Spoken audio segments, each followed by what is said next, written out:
Hi everybody, it's me, Schizophrenic Mage. Hi, Schizophrenic Mitch. Hi, welcome to our 30th episode of this here radio show. What number? Episode number 30! What? That's right. It says an error has occurred, and then I should try again later, so I definitely will. I'll definitely try later to send this noise through the interwebs.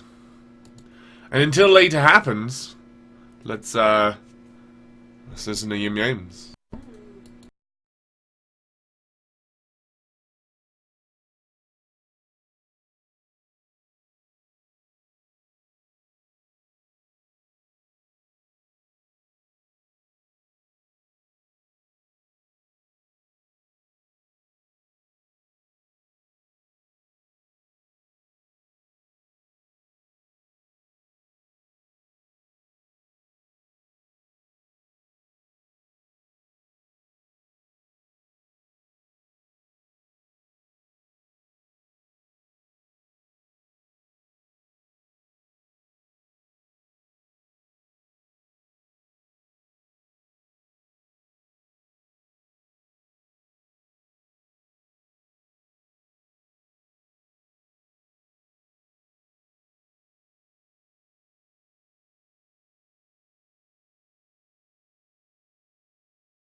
Yim Yames! I have to delete those songs. Yim Yames doesn't like me playing it. And I get it. I get it, Yim. I wouldn't want me playing it either. So, America is in the middle of this abortion conversation. You know, the abortion conversation that we started way back in the 60s. Yep. You know, we're still working on it 60 years later. Look, hey! What if a girl gets pregnant, eh? And decides that, oh shit, I can't be a mother right now. Is it okay if she's like, I'm not a mother right now? Is that alright? When does a person become a person? Yeah. And I wouldn't talk about this, except it's a very religious idea, isn't it? It is. Like, there's no way I could bring up these political ideas as a religious person. I don't want to fuck around with this shit. I don't want to get in trouble for talking politics while I'm religious. It's one of the rules of a not-for-profit priest. Is, you've got to not talk about politics. So happily, this is not politics. This is religion that politics is talking about. It's not politics that religion is talking about. So I get to talk about it. Hey, I'm fully justified in having a comment about this. And so what I like to do is just read my Twitter to you every day. On the interwebs. Oh! I forgot to tell you that today is the 17th of May. Which is our 30th episode. 30 is a really good number. In fact, maybe we won't come back next week. Maybe this will just be the last day. Maybe we'll be like, see you in fucking summer tour. Maybe. I don't know. I'll think about it.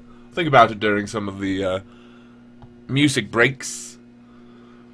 Anyway, my Twitter says to me, Tommy Lahren, I think I'm saying that right, says, if you think banning abortion with no exception for rape or incest will stop women from terminating pregnancy, you're not being honest with yourself. Well, Tommy, I don't think anybody thinks that. I think you're being dishonest with yourself. I don't think they want the abortions to stop. I think they just want everyone who has an abortion to be a criminal. That's the thing is, that's the point about banning guns, certain guns, is when we banned bazookas, we didn't say, okay, and if you have one, we're going to come to your house and take it. We just said, with that one you have is illegal. That's all we said. If you have one, a bazooka, it's illegal. Yeah. You can have it, I mean, sort of, but you can't sell it, you can't buy it, and it's illegal. Yep. Right. And so, the people who are saying that, oh, and it's political theater as well. They've made very extreme versions of these bills in order to do some sort of political gesture. I don't understand how it works. Where you say crazy things, you do like satirical laws, and then you get those satirical laws to go all the way up to the Supreme Court, so that you can get rid of one of the laws that has happened before you were even born. Yeah. Yeah, so like we're doing, eh? Some people accuse us of that, being satirical and saying, oh, you're just trying to say satirical stuff so that you can get to the Supreme Court and get the Ten Commandments monument off of public land, so you can get to the Supreme Court and get God off the money because it's not your God, it's our God. You're just doing facetious things to show us what assholes we are. And it's like, yeah, that's what I'm doing. And so, you know, these anti-abortionists are trying to do satire, and, you know, good. Good for you. Congratulations. You know, maybe try a little bit harder with your satire. Yeah, I read a few good posts this morning about it, and thought I saved them, but I didn't. You didn't save them, you bitch. You ruined our show. Like the ideas of how can you control another human's life?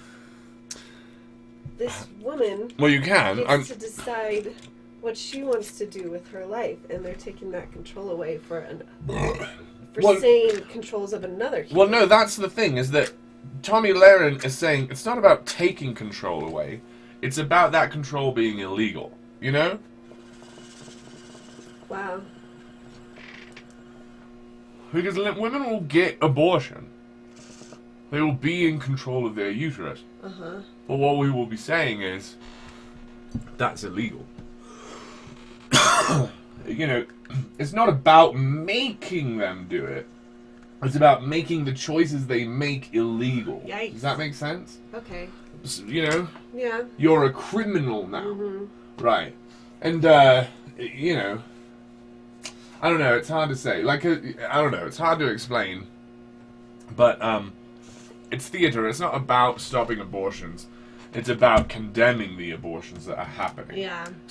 Because they're fine with everyone having the same amount of abortions, right? Mm-hmm. They're fine with black people going and having abortions. They just want the black people to know that they're not as good as white people because white people have fewer abortions because they can afford, you know, preemptive birth control. Mm-hmm. Whiter people. Tommy continues, P.S. You're not God, so don't you dare evaluate my Christian faith based on your moral superiority complex. Oh, well, I'm definitely going to do that, Tommy. Like, we were talking earlier about abortion, and like, that's okay. So Tommy's saying blah, blah, blah, that's cool. And then, for some reason, the back half of her comment is, don't evaluate... What did she say? Don't you dare evaluate my Christian faith? Let's think about that. Let's say back to Tommy Laren, don't you dare evaluate any of our non-Christian faith. That's nonsense, right? It's just absolute and utter bollocks. Yeah. Like, of course we're going to evaluate your Christian faith. Yeah. And she says we can't for two reasons. One, we're not God, and two, we have a moral superiority complex. It's not that complex, Tommy. I don't worship a false god, so I'm morally superior to you. It's not complicated. I don't have a complex, Tommy. I'm better than you at this morality game. I get better answers than you because I don't rely on mythology and tradition and stupidity like you do. So yeah, I'm definitely going to evaluate your bullshit faith. Your Christian God lied to you and you pretend he doesn't. And so you can't see lies, so I'm morally superior to you.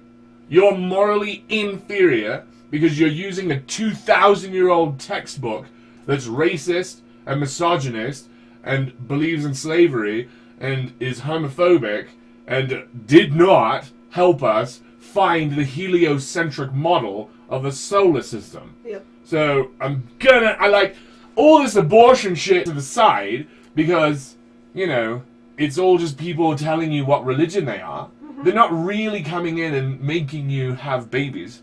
They're just calling you morally inferior because they have a moral superiority complex because of their fucking false Christ. So Tommy Laren can suck my dick while she's telling me not to talk about my moral superiority complex. She's got one. She's going to Twitter and saying, I'm morally superior to all of you because of my God Jesus, whom none of you are allowed to criticize. Shut your stupid fucking mouth. If it was just the first, it would be fine. It would be a fine tweet. Someone talking about something political that's really hard to understand, that we've been having this conversation for 60 years. And then she says, you're not God, so don't you dare evaluate my Christian faith based on your moral superiority complex. It's not based... I'm not evaluating your faith based on my moral superiority complex. And I don't need to be God to evaluate your false faith. I don't have to be God to do it, Tommy. It's not just God that can do it. And by the way, the God that you're looking at in a mirror and worshipping, Tommy, that's a reflection of you. You're worshipping yourself, Tommy, because the Christ you're seeing in the mirror is you. So you're not God, Tommy. Stop worshipping it. Stop worshipping that which you see in the mirror. Idiot. Tommy. Also, get a girl's name. Jesus. Right, Joe? What do you think? Yep. Those boy names for girls just... That's gross. Nobody finds that slightly sexy anymore. Tommy. I Less Than 3 Trolling says, happy holiday! And the first thing I hear in stream is abortion. Always fun. Yeah, sorry. We won't talk much about that. Tommy just showed up in my fucking tweeters. Yeah, we can move on from that. Let's talk about gun violence in our schools. No, let's keep talking about abortion, eh? That's what Americans are talking about right now. Yeah. They're putting up some weird fucking laws. Because, I don't know, abortion. Hey, I don't know when the fucking ghost shows up in the goddamn, in the body there. But, I think it's after 6 weeks, right? I do as well. Yeah. I think I might be cool with first-term abortions. I might have no problems with that. And, come on, dude, you know, when you've got a fetus inside your uterus, you don't owe that fetus anything. That fetus owes you. It's like, can I please live here for a minute? No. I'll catch you next time, fetus. Yeah. Right. Yeah. It's not that hard. It's not a crime. Like, there's a man on the streets. He's going to live in your house, and if you don't let him, you gotta kill him. Right? It's like, well, okay, murder. It's not really the comparison. Yeah. Right. Also, yeah. Now let's stop talking about. That was it. Yeah, that's it. Man, I wish I could. There was a quote of Sam Harris. Have you seen that one? What did Sam Harris say? Here's Ben Shapiro. Something about enforcing Man, I'm all snotty today. abortion at the same time forcing their God. I don't. It was cool. Yeah. The abortion debate is a religious debate. Yeah. Right, and then religious is coming into politics and saying, please legislate my religion. Right. And, you know, that's a big American problem. It's been happening for a long time. It's been what the anti-abortionists are doing, the myth believers. They've been working really hard on this one. A lot of fucking myth believers confessed when the election happened that the reason that they voted for Donald fucking Trump is because maybe he'll overturn Roe v. Wade. Like, they said it fucking 2.5 years ago. They're like, yeah, I know he's a liar. I know he's not even a Christian. I know he's a bad person. I know that he molests people. I know that he lies to everyone. Did I say that one?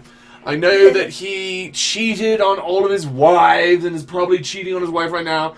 I know that he probably does cocaine and Adderall to get him through the day. I know he's probably addicted to those really aggressive or addictive drugs. But maybe he'll put judges on the Supreme Court that will overturn these laws that have been in America for 60 years. And we preach over and over and over and over and over and over in our fucking secret meetings where, you know, you're not really invited to, that this world's going to hell unless we overturn this fucking abortion law. Yep. Yeah. So, because that Catholic in the street, what was her name? Teresa. Yeah. She conflated abortion and murder. I asked, are you a murderer? And first of all, she's like, well, maybe I've had an abortion. And no, Teresa, you had 12 kids. You didn't ever have an abortion. Also, here's a little bit more. If you are Teresa, and you have 12 kids, and when you were like 17, you had an abortion, and you still feel guilty about that, you're retarded. There's something wrong with your brain.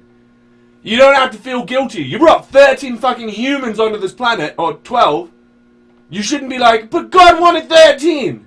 Fuck that guy. Yeah. Jesus. Yeah. Who gives a shit? If you were like, well, but the first one I chickened out of and I didn't do it. Good! Fucking first 6 you should have. Should have been like, no, not ready yet. Fucking don't have 12 kids in the fucking year 12,000. That's crazy. You're a crazy person. Yeah. Having babies for your God. Yep. It's gross. Yeah. Ugh. Yeah. None of those kids are valued and loved in individuals. They've already been signed over to God. That's right. She's created 12 neglected children. Yes. Right. Yeah. Good job. Why is that a bonus than abortion? Yeah, what's better? Yeah. Neglected children or people who don't have to worry about that? Yeah. Yeah. People who are raised by the pedophile priest because they don't have enough parents to go around? Yep. Yep. That's what you're raising? So the pedophiles are raising their kids? Yeah. Less than 3 trolling says, imagine the progress we could make as a nation species if we didn't let outdated religious beliefs hold us back. Dude, I Man, fucking can't. right? Like, I refuse to imagine that because I get so fucking angry. No, seriously. I do not let my imagination run away with me on this one. You know? Like, it infuriates me. Yeah. You can. You're allowed to. But I get so enraged. I get so enraged and I want to leave the house and I just want to go somewhere and do something. To fucking clean it up. Just declare in the streets. Catholicism is taking credit for the people they murdered. The scientific fucking advancements that they themselves Now take care of abused. They take credit for it. Yeah. Now, Copernicus, Newton, they're saying God gave us that knowledge. Instead of that knowledge came to us in spite of our God. Yeah, no, I less than 3 trolling. I'm just gonna say I heart trolling, because I didn't do my vocal warm-ups. Yeah, you're right, though. Can you imagine, right? Let's do the fucking accounting. Someone came in here yesterday, I less than 3, trolling, and was talking to us. Let me recall their name. I said it a million times yesterday. Yeah. Jamie Braithwaite. Dick Mouth. Jamie Braithwaite. Joe had it. Thought his name was Dick Mouth for a second. Yeah, he came in here and was just sort of pretending that he had done some of the accounting. He was like, religion has done so much for the world. And like, done so much? Yeah, it was gross. Killed so much? Yeah. Murdered? What are you talking about? Yeah. Contributed wars and fucking ignorance to this fucking planet. Really gross. And so, all these people who are doing this, I don't want to go back to the abortion stuff. Anyway, I less than 3 trolling. Thanks for coming by. Again, it's really fun to have repeat viewers. Like I say, it's just hilarious that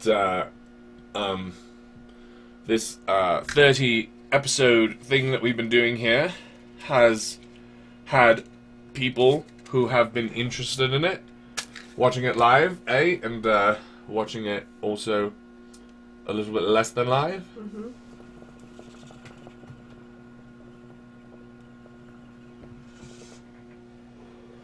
We're having a blast. We're almost out of time, though. Yeah, summer break starts next week. Yeah, I'd go back on like full-time parenting because no one's gonna be taking care of my kids. So they're just gonna be at my house and fucking needy all the time. Like, I'm cold, I'm hungry, I need to take a shower. I want all the internet. Something's wrong with my internet. I can't shoot this guy fast enough. That's what it sounds like over here. It sounds just like that. With a little bit of these. Yeah. Anyway, you know who sucks is Ben Shapiro. But TMM is really cool. So, you know, let's listen to TMM talk about Ben Shapiro, which is watching other people's content. Here's Ben Shapiro to whine about being held accountable for the gross nonsense he says all the time. Ben Shapiro, you're followed. My apologies. I was watching this before. I realized that some of you don't listen in double speed because actually I don't know why some of you don't listen in double speed, but because I'm going to watch the show later in double speed, I'm going to watch it now in single speed so that later it doesn't get bumped up to ×4 speed. Because what happens if I listen to something ×4 speed? My brain will explode. I don't want that. Here's Ben Shapiro to whine about being held accountable for the gross nonsense he says all the time. Ben Shapiro, you're followed by millions of people online and on social media. You're one of the biggest names in American conservatism. What is it you think you're tapping into? Well, I think that there are a couple of things. One, there is actually a hunger for different ideas. The monolithic nature of the United States media is pretty evident in terms of its politics. People tend to agree on essentially the liberal point of view and increasingly a radical leftist point of view in the media. I find this notion hard to square with the fact that Fox News is the most watched news channel on the planet and that conservatives have a near monopoly on talk radio. There does not at all seem to me to be a shortage of conservative media. And even when it comes to less conservative media like CNN, there doesn't seem to be the same level of explicit advocacy for left-wing candidates on that channel as there is for right-wing candidates on Fox News. A Georgian woman who traveled. So basically, Shapiro, with his really stupid baby boy hat, said that American media is monolithic, completely ignoring half of the monoliths in American media. It's bilithic. And it's not even that. There's American media all along the spectrum. Yeah. He's saying that all of the media, except for my media, is very, very liberal. And it's like, cool, but there's a huge machine of conservative media, and there's a lot of media that's not trying to be liberal or Yeah, he's just showing his black and white thinking there.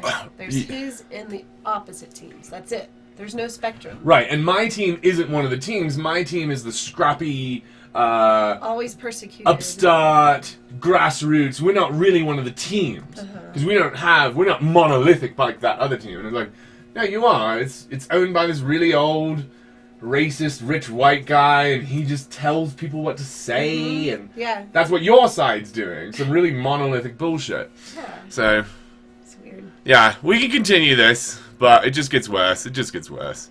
Let's not. iLesson3 Trolling says, if anything, I watch your videos at 1 1/4 because your 2 times recommendation is too damn fast. That's fair. It is your own time that you're spending, so I do appreciate that you are, you know, turning the dial up, attempting to get more out of this than first draft, eh? Yeah. Trying to work on this so that it goes a bit faster. But yeah. Nobody's got to speed anything up. I think it's just fun, and it makes me feel like Data from Star Wars. Yeah, it feels like we're getting more out of our lives. Star Trek. To Yeah. speed. Yeah, dude. I listen to music twice as fast. It's really good. No. No. No, just people talking. And especially if they're already slow talkers, right? Yeah. Extemporaneous conversations are easy to do, but not when there's sometimes when there's an accent involved, I have to slow it down a little bit, Yeah. and definitely when you're talking to one of those really fucking fast talkers, like If they got a script. Eddie Izzard. Oh, yeah. Yeah, scripts are very hard. Yeah, Scripts, because they're going to be reading it fast. yeah, especially if it's like YouTube directed, right? Because then it's edited really fast and spoken really fast. Yeah. If it's a YouTube destined script, you know, sometimes I don't go 2-speed. No, that's not. I'm always 2-speed. If I can't hear it at 2-speed, it's not worth listening to. That's what I say. Except for all those times that you made exceptions. Except for the exceptions. Yeah, that's right. Well, duh. Like, that's obvious, Joe. That's what I meant. It goes without saying that what I'm saying is the case all the time, except for the exceptions. Duh. Yeah. And so Also, two complex ideas. Like Theremin Trees, when he gets like every other word is a sentence. Yes, itself. Theremin Trees is one that I have to be like, whoa! My head is ringing from all that shit that he just said. Yeah. You gotta stop it and rewind it and be like, he just said this. So, yeah. A lot of people, especially scripts, they pack it real tight. Yeah, too damn fast. It's alright. Yesterday we were talking about some things, and then a myth believer came in here and started attacking us about attacking other people. He said, you like to attack people," was the first thing he said. Yeah. And so... Well, he said shut up first. Oh, yeah. He said, why don't you shut up? And then he's like, you like to attack people. He or she, I don't know. I assume it's a he They, just because of yeah. his closeted homosexuality. I figure a girl doesn't have to be as closeted about how much she wants to suck dicks as Jamie was. Yeah. But Jamie got in the way of the conversation we were having. So, hopefully we can get through it. I've got my notes here. Today is Friday, Yay! the holy day. Congratulations, Pastafarians, you made it to another holy day. A day where you can get ready to unwind and celebrate this creation in memory of the creator, the Flying Spaghetti Monster. Yeah. I here have a bottle of, let me read it to you. I've got 375 milliliters of this liqueur, a 90-proof peppermint schnapps made for me by Hiram Walker, established in 1858. I'm pretty sure this is just like the Walmart brand of booze. Yes. And but yeah, I gotta mark them into thirds with my Sharpie, so that during the night that I'm drinking it, if it gets past that line, I go, whoa, okay, I guess I'm throwing up later. And then when I get to that second line, I'm like, oh, gonna go to the hospital. I'm gonna see a doctor today. And then if I get to the bottom, it's like, well, that was it. That was it for my life. That was fun. Also, a habanero will let you have that. You get if you're wondering what it feels like to die, and you don't get it at night when you're like falling asleep and you're like, oh, breathe. I'm gonna drown in my sleep. If you're not getting that at night like some of us do, Yep. then I invite you to have an habanero.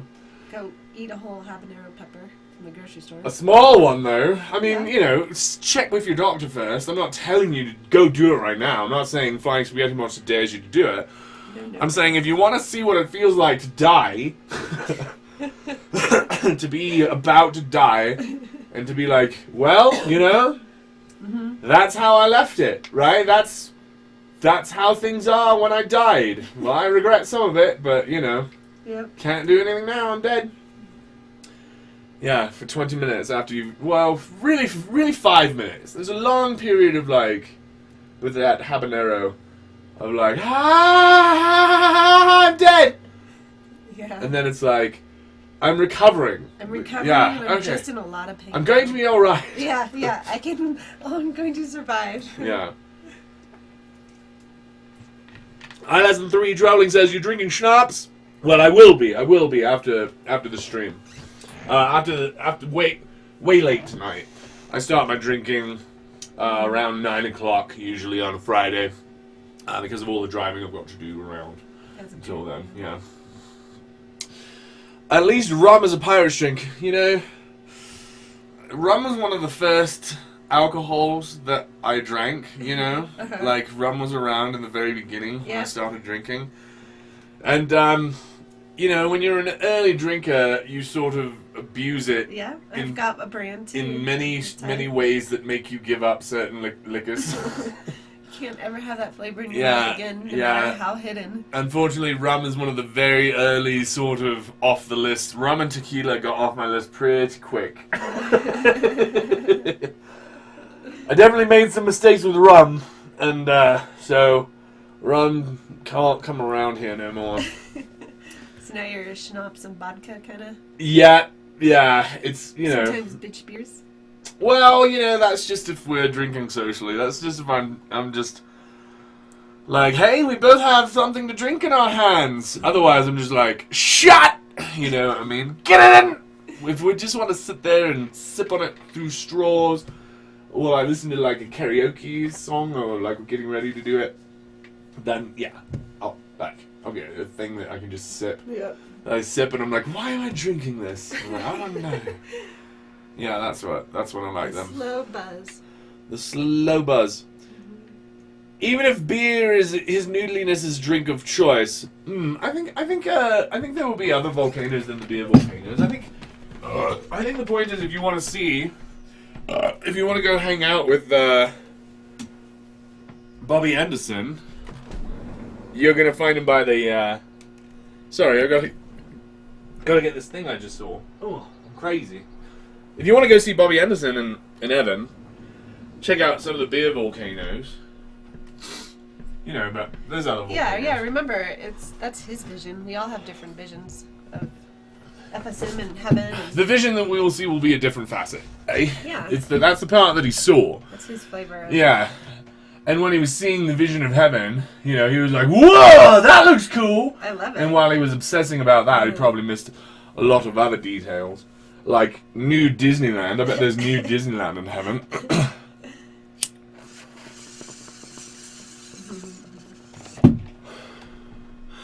I Less Than 3 Trolling says, are you drinking schnapps? I already read that.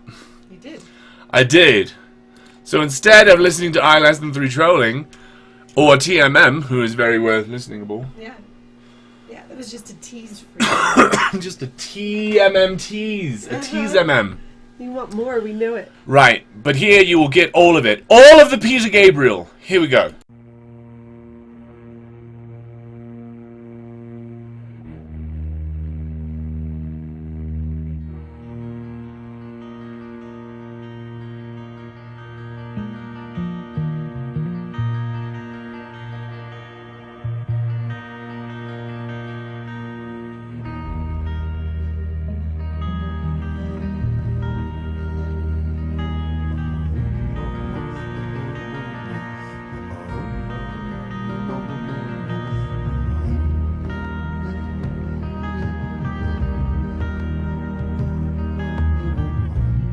I caught sight of my reflection.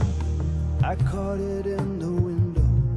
I saw the darkness in my heart.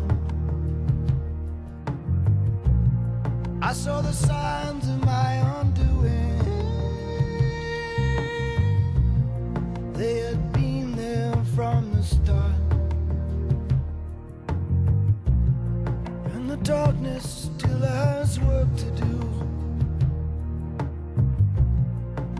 The knotted cords untying, the heated and the holy, oh, they're sitting there on high, so secure with everything they're buying. In the blood of Eden lie the woman and the man, the man and the woman, and the woman and the man. In the blood of Eden lie the woman and the man. We wanted a union. Oh, the union of the woman and the man.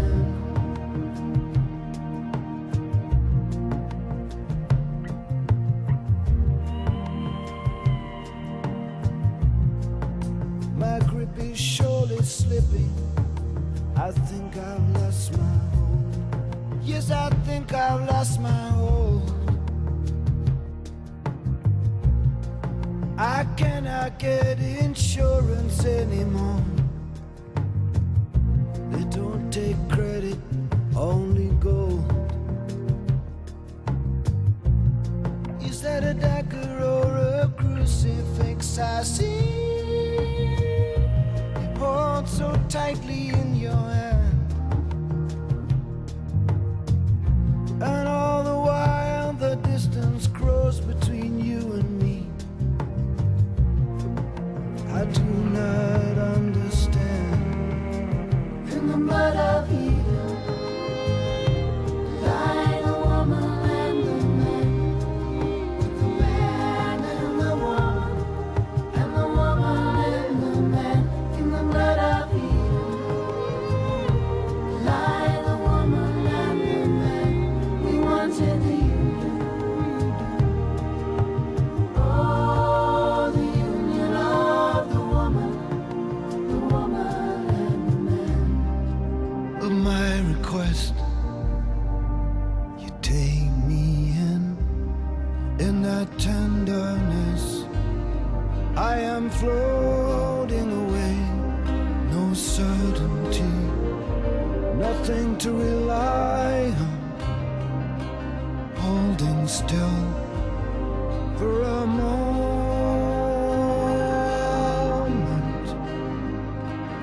What a moment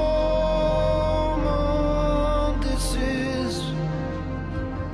Oh, for a moment of forgetting, a moment of bliss.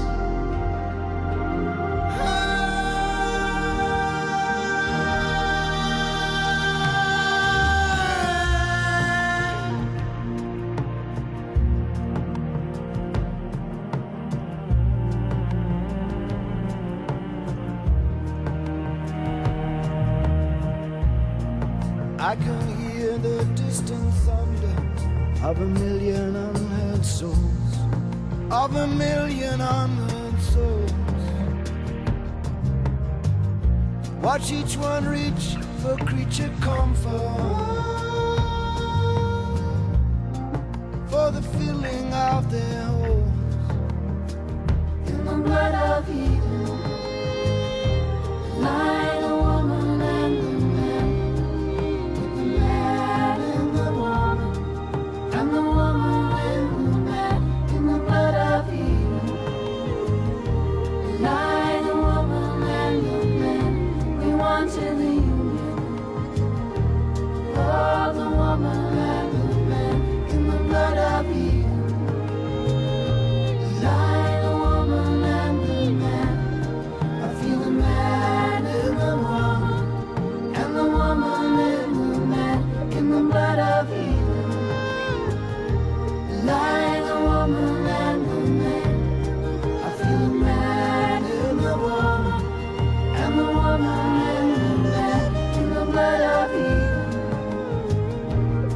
we have done everything we can. In the blood of Eden, so we end as we began, with the man and the woman, and the woman and the man. It was all for the union,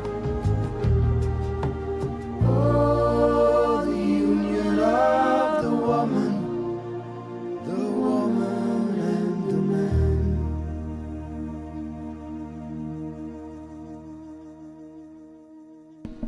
Ladies and gentlemen, Pastafarians, welcome again to the show.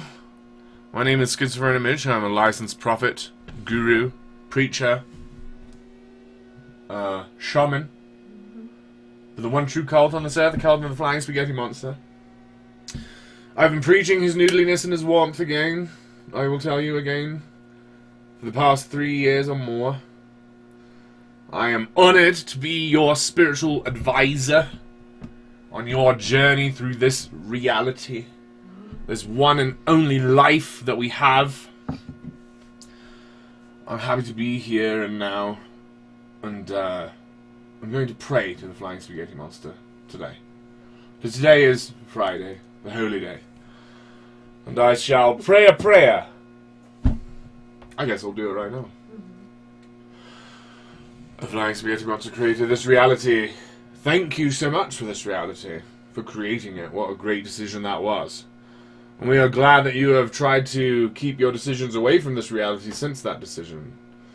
We are grateful for the gift of will, that we have been given the gift of will and responsibility and decision.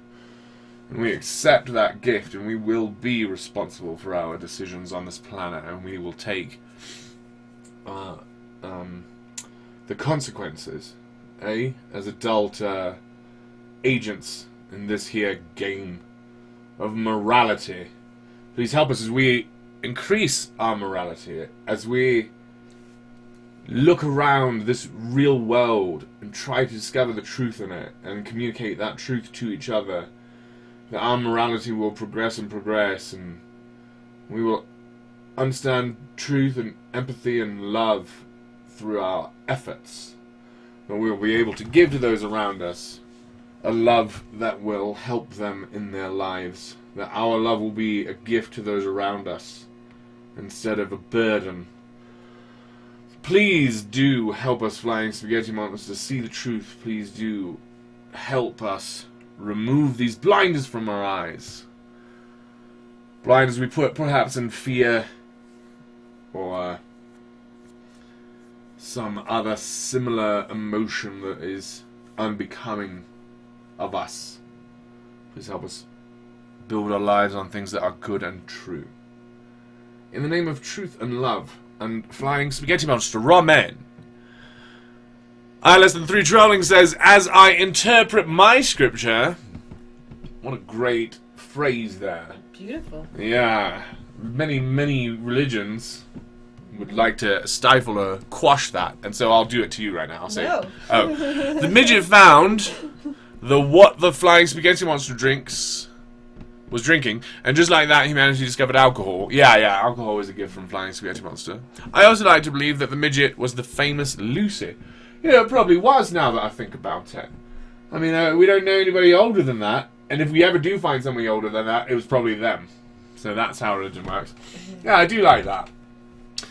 Because, a lot of times these scriptures, they come down to us and they're translated, and so, who knows what midget meant in the original script, the manuscript. Because all we're hearing is, what's been given to us through the Prophet Bobby Emerson, and so, he sprechen English, West Coast English, and they didn't sprechen English back when Lucy was around, so, did she call herself a midget? I don't think so. It was probably some other word like midget, like that. I don't know. They had very high voices. It's hard to know. A lot of computer modeling that goes into this. So if you want to be a Pastafarian computer modeler, please do go to school in the Pastafarian School of Technology and Law, so that we can have a lot of people who make visual aids and lawyers to defend us, because that's what our school specializes in right now. Also agriculture, so that Pastafarians can be known for growing the best weed. Nice. Yeah. I like that. I also like that. I would like to also go on record as saying I like that. I am blowing my nose off camera here. I don't know what, all this on camera is, it's worse off, is what I'm saying. And with pills. Oh yeah, also I'm taking pills for this. I don't know if you guys, let's talk about prescription medications, ladies and gentlemen. I'm taking a thing that I like to call Montelukast. I take about 10 mgs a day. And then another thing that I've got for my shy nooses is cetirizine. So, yeah, I think I like the Montelukast. I think when I'm not on it, I can tell I've got, like, itchiness around my face. And I scratch it, and I'm like, why am I itchy? And it's like, oh, that's right. I'm an allergic person. And I don't have that realization a lot when I'm taking Montelukast. That's nice. Right. So I just want to bear my testimony of Montelukast. I know this drug to be true. It helps me with my sinuses. In the name of Jesus Christ, amen. I don't know if you guys are Mormons, post-Mormons. I did right there. Thing I did right there. Yeah, when you were praying, I did my standard pray. Dude, me too. I noticed when I began. I folded my arms. Yeah. Fold the arms up tight. Your And then head do the- way bowed low. Do the eye squinty bewitched so you don't nose jiggle and then... get curious and look around.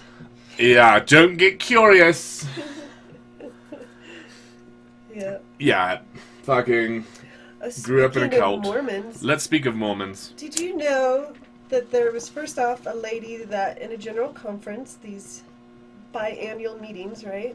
I do know someone them. yelled out, the church protects sexual abuse. They said stop. Oh, okay. Yeah, they said stop protecting sexual predators. She's going to trial. They sued her. She's going to court on Monday for that yelling out during their meeting. Are you kidding me right now? No, it was on Reddit. I saved it. What are the charges? God, I didn't see. Would you do your homework? I know. Golly, my producer guys. Anyway, in the next segment, we'll be talking about the charges. You got to know all these details All of them ahead of time. ahead of the time. Damn it. That's really shitty, though. Yeah. I mean, she is a Mormon, though. Right? I think She was is. invited to that meeting. Yeah. Also, that building probably has visitors welcome on it. Yes. Right. Is there, like, anything you have to sign that says don't yell out? I don't know. That is bullshit, though. Yeah. Good for her, though. Yeah, dude, go to court. That sounds great. So they're suing her instead of Xing her? I thought the whole point is, when you're in a religious club, you can't litigate against each other. You've got to use your in-house tools. They say it's because of a Class B misdemeanor. Disrupting a meeting. That's awesome. That's awesome. That's a Class B misdemeanor. So, Wow. hopefully, friends, Pastafarians, you're not post-Mormon like I am. So, I'm going to catch you up here on the what it means to be Mormon. Once upon a time, there was this pedophile called Joe Smith. And before he really got into the young kids, he liked to fuck other people's wives, right? Mm-hmm. He was really kinky like that. Yeah. And so he had this religion, and he'd send people away to like really far away places like England and Canada. Well, Canada. He lived up in New York, so Canada's just across the line. All right. But England's a fucking month ship ride away. And then while they were gone, he'd go over to their house and be like, "Hey, I was talking to God last night, and he was telling me that I get to fuck you now." And then the ladies would be like, "Wait, what?" And he's like, "Well, you gotta do what God says." And so then he'd fuck them, right? Mm-hmm. And so, he was into that. And then if they get pregnant, by the way, all you anti-abortionists, he'd send them down to his doctor, eh? None of these couplings produce children. He was very sure of that. Mm-hmm. Which is more difficult in the 16, 1780s and the 2000s. I mean, right? It's the difficulty is the same, eh? To prevent so many babies from You're right. You just fucking hanger it up there and stir it around. I don't mean that way. I mean like preventing pregnancy. Like they didn't have birth control. They didn't have. They did. You went and saw this doctor, and you said, "I don't want to be pregnant," and he said, "Lay back and fucking hold still for 10 minutes, and you won't be." Yeah. That's birth control. Yeah. Yeah. And so, that's how he done it. That's the birth control that fucking Joe Smith used, so that the fucking chicks he was boning didn't get pregnant. Yeah. So yeah. And we only know about the white people he fucked, by the way, because nobody cared enough about black people back then to be like, "Wait, Joe fucked you? Oh shit, I'm gonna think about that." I'm gonna write that down. They were all just like, "Yeah, of course he fucked you. You're his fucking black person." Mm-hmm. So nobody cares. So yeah. Anyway, why the fuck are we talking about this guy? This lady in General Conference. Okay, so during his reign in the Mormon Church as king on this earth, he called himself king in secret meetings. It is gorgeous. Yep. He said, "Our Mormon stuff shall be confirmed by common consent," or something. In one of these stupid Doctrine and Covenants things, he said the phrase common consent. And so, what the fuck does that mean? Have wondered a lot of Mormons since then. What the fuck does common consent mean? Mm-hmm. And what we do sort of to make a show of, that's what we mean by common consent in the Mormon Church, is we sustain our leaders. And so twice a year in General Conference we sustain the prophet, etc., down to a certain level. And also twice a year, we sustain our local leaders from the ground up. We sustain them when they're called. So, like, if a bishop's called, someone gets up there, the stake president gets up and says, "So, Bishop so-and-so has been released. We'd like to thank you. Everyone who would like to help to join me in a thank you to that old guy, raise your hand right now." And then everybody in the congregation quietly and cultily raise their hand. Everyone. And then the hands go down. And then they said, "And we have called," or not we, I don't know how they say it, but like, God has inspired us, Jesus has told us quite clearly in our dreams that so-and-so will be the new fucking bishop. All those in favor, Is that what they say? Man. If you please, as a show of, to sustain your leaders, raise your hand now. What are the words? I don't recall. And then disagreed or I know. Yeah, anyone opposed, right? Opposed. Yeah, first it's blah blah blah, and everyone raises their hand, and then the hands go down, and then they say any opposed, right? And then no hands go up, right? That's how it's supposed to go, and then we continue on with the next one. So and so has been called for Relief Society president. Show of hands to I can't remember. Sustain? Can't remember. It's all garbled at the moment, which is nice. It's when it's said out loud that I go, ugh. Yeah. And I'm like, yeah, that's the one. That's it. That's gross. You did it. Ugh.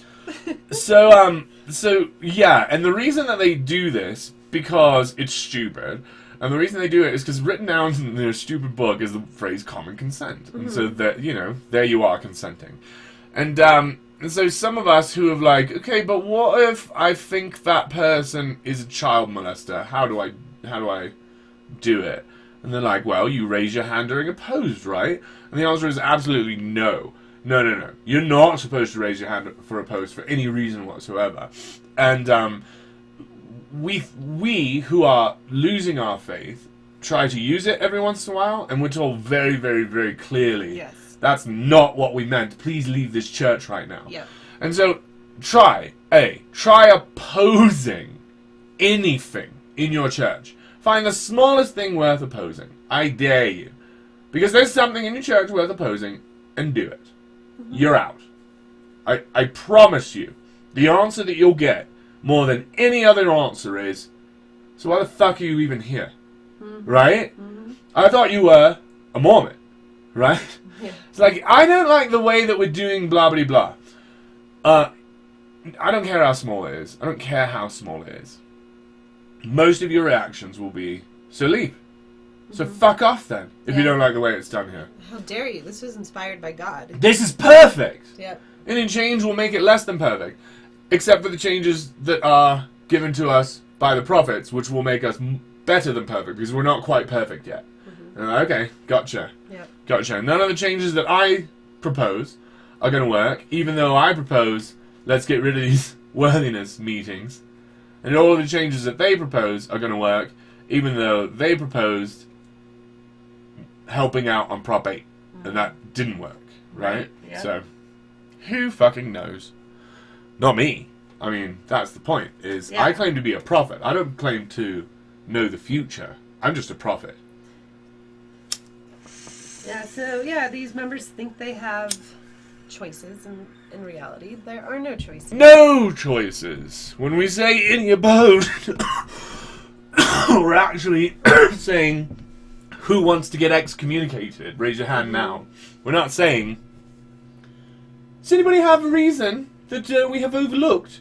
It's not like in a wedding, where that's the best weddings that you go to, that's the one we make movies about, is when the fucking guy says, any opposed? And someone goes, yeah, me! And you go, yay! But no. In the Mormon church, the any opposed, yeah, me! That guy's exed, Yeah. right? It's not like, oh, her true love is finally here! She was marrying the bad guy. Oh my gosh. So I watched Deja Thoris, because I see a lot of her around, and how very 1911 it was, Like, he literally saves her at her wedding to the bad guy. Like, she's the princess of the galaxy, or she's the princess of Mars, even though there's only 2 cities on Mars. 3, though, I guess. I don't know. It's really unclear. Yeah. It's very Dune-y, except he saves her at the wedding. It's so like crazy. It's definitely 1911. Yeah. It's funny. John Carter. Yeah. But his name is John Carter, but the series was called, well, I mean, the first book was called The Princess of Mars, right? And so that's cool, right? Yeah. And then they're like, yeah, in the John Carter series, and I'm like, that's not cool. Same thing with like Clear and Present Danger, and it's like, oh, that's my favorite part of the Jack Ryan series, and I'm like, that's a stupid name for a series. That's right. So, here are my notes from yesterday that got interrupted by a bad faith actor who came in here to fucking shit all over our chat and rile us up. And so, you know, A, we defended ourselves pretty well against them. Yeah, go listen. And B, they didn't get in the way, because look, here's the stuff still in note form, so I get to do it now! See? Congrats. It didn't even work, coming in here and trying to distract us from preaching truth. Good God. You think your fucking bad faith efforts will achieve what you want? Huh. Also, speaking of bad faith actors, Ben Shapiro's a liar. He wrote a book about how to debate people, and like the summary of the book is be an asshole, right? Like, that's the hook of the book, is to be an asshole. Be a dick. It's about humiliating them. Like, okay, Wow. yeah. And you know, that might be the superficial sort of thing, and when you read his book, it's like, when I say humiliate, blah, blah, blah. But it's like, yeah. Humiliate them. I get it. Yeah. Because a lot of the people accuse us of mocking, as Pastafarians, and I'm not mocking you. Like, I'm not mocking you. Your God's mocking the truth, right? I just worship the truth. I worship communication. And you're mocking me. Your God mocks that with his version of justice. Yeah. So, your God is a mockery of reality. It's not. It's mocking reality. So that's weird, that I'm the mocker. Alright, here's a note here that myth believers can't mourn. And this is a weird thing. Preachers, as a I don't know, I can get you married. Hey, if you want to get married, you can have me come to wherever you are. I'll talk to the government where you are. Give me a couple days. I'll go in and figure out how to do it, get the papers, and then I can marry you and file it all. And they're like, yeah, but you got to have an official person here. I'm official. Yep. I'm certified to do all that shit in the religion of the Church of the Flying Spaghetti Monster, run by Bobby Anderson. I've got his signature there, and so I can do it for you. And so these preachers are the ones that we choose a lot to do that. So These events, right? I'm in danger of being chosen for that event. And I think it's a bad idea, by the way. I'll talk about it later. If you do want me to do your wedding, you know there's a lot more better options for you, in reality, than me. Like, there are very, very few people that are close enough to me that I'm the best option for the person to marry them. You know, maybe my kids, right? But, who else? No one, right? I can't think of anything. Close friends? Like, no, there's better options, right? Like, come on. So, there's better options for you, right? And after, when I talk about this, I think you'll see who they are, and I won't have to tell you. Because I'll tell you the problem with it. The problem with asking a preacher to do these things, both talk at a funeral and a wedding and things like this, is that the Christian preachers and many, many, many, many other religions hijack the whole meeting. Yeah. A meeting that's supposed to be about a human, or a pair of humans, right? It's supposed to be about a wedding, people coming together, the beginning of a family, or this thing we're celebrating, and then the end of a life, right? The completion of a life, and the celebration of that life. Yeah. And, so it gets hijacked. Yeah. And because of that... It becomes about the religion instead of those people. Right, and especially during the funerals. In fact, there's a Mormon Packer, Mormon, oh my god, this guy's a fucking trip. This apostle, Boyd Packer, was around forever. And at the end of it, he seriously looked like a melted Cartman, you know? Me, Frankie! Like, it was really embarrassing.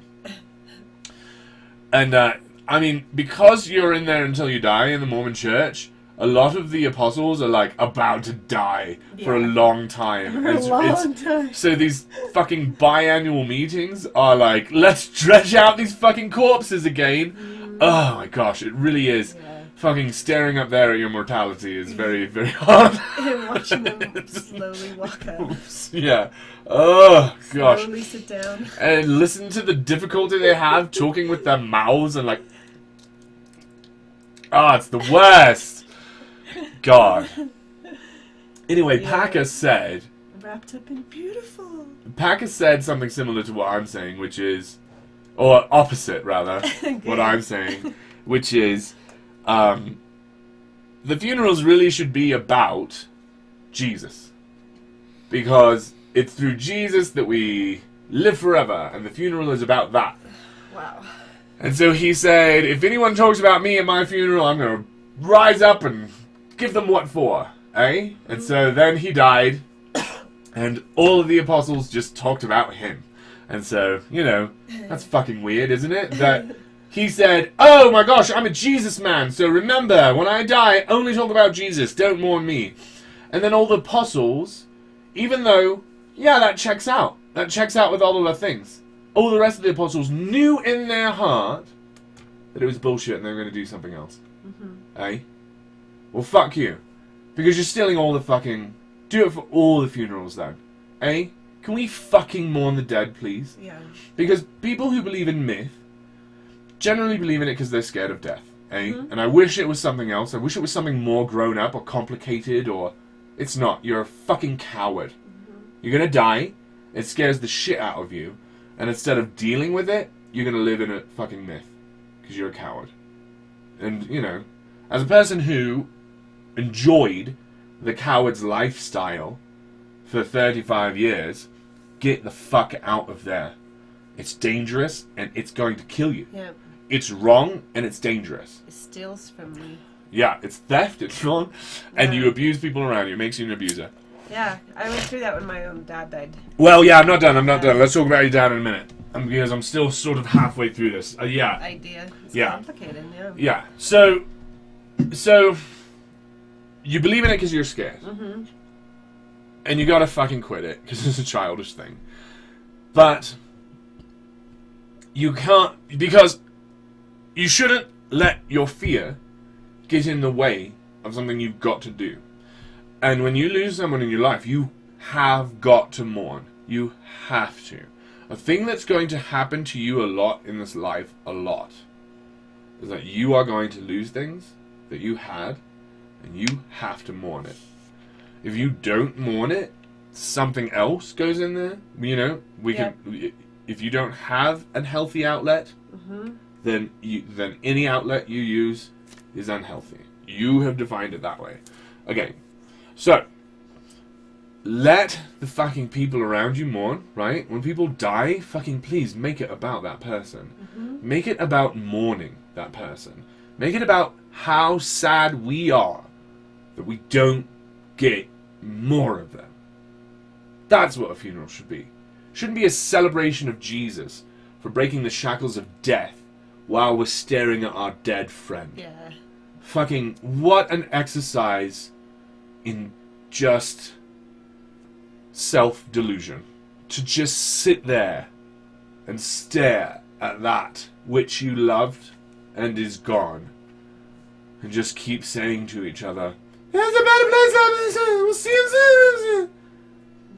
And please, please, if you do that in your life, okay, if you are, because here's the argument. Mitchell, I hear what you're saying, and yeah, I wish I could be that.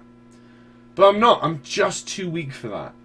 And so what I like to do when I go to funerals is pretend that it's all imaginary, that death is meaningless. And so I want someone there telling it to me. And it's like, cool, you can have that weird fucking fetish. You can have it. But do not go up to those who mourn with your stupid face and open your stupid hateful mouth and say some stupid bullshit like, "We'll see him again. He's in a better place." To people who are mourning, who are not afraid to mourn. If you're a coward and you have to live in a half-world because you're afraid of how it ends, don't fucking shit that on other people. Eh? We're busy mourning. We are doing the work. So Mormons can't mourn. No Mormon has mourned anybody. No myth believer, if they believe in heaven, has properly mourned. Eh? Yeah. And that's one of the things that they're afraid of. When I come out of this, look at the list of humans I must mourn. And it's like, right. The longer you take, the longer that list gets. And the more unhealthy you are. Yeah. Yeah. And you were saying that you believed in myth Yes. when your father died. Yes. Yeah, and I remember being at the funeral trying not to cry. Trying not to, because that would mean you didn't really believe it. That means I wasn't a good Mormon. Right, so here you were at Yes. your father's funeral, Yeah. and instead of thinking about your father, you were thinking about what does this say about me as a Mormon? What a theft. Yeah. What a theft of your time. Because there were things you could think during the funeral of your father.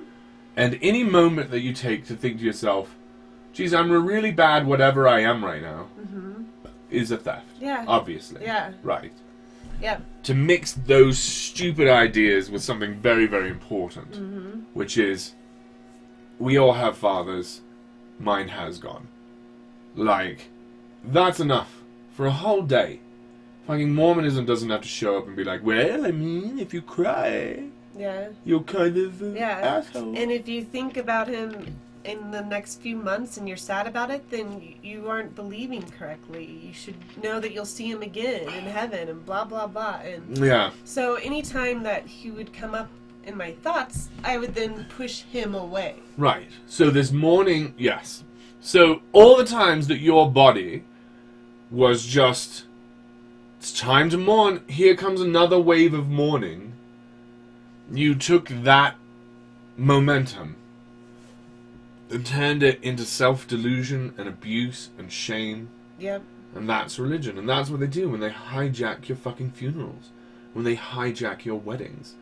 And say, this is about us, not you. But it's not. These funerals are about us who survive and will miss what is lost. The weddings are about us who love each other. It is a two-person wedding. We are not inviting Christ to be a third person. It takes only two. It is about those young, brave people up there who are saying in front of all of us, I'm going to start my life now. If you make it about your religion, you're a selfish piece of shit. Yeah. Yeah. Yeah. Stop making other people's love about your fucking bullshit God. Holy fuck.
Standing up, calling all the people here to see the show.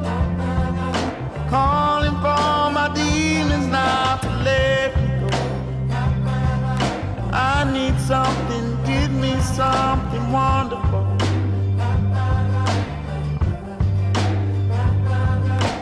I believe she won't take me somewhere I'm not supposed to be. You can't steal the things that God has given me. No more pain and no more shame and misery. You can't take me down. You can't break me down. You can't take me down.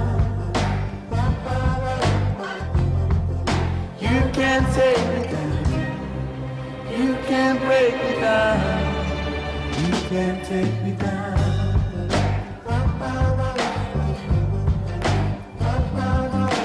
Love and hate, how much more are we supposed to tolerate? Can you see there's more to me than my mistake? Sometimes I get this feeling makes me hesitate.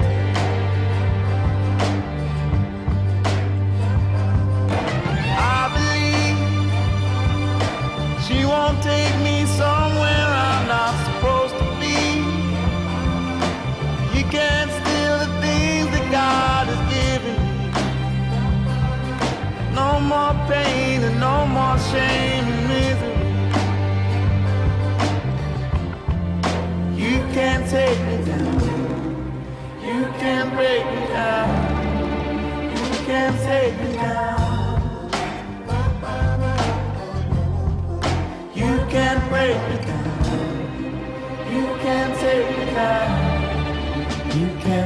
me down.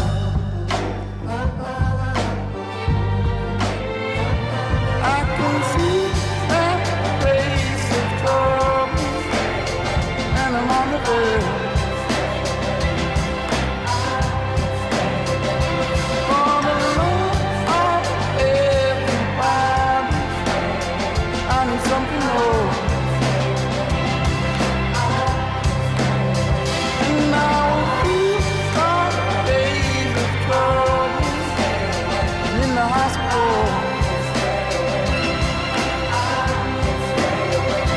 For the love of everybody, live behind the wall.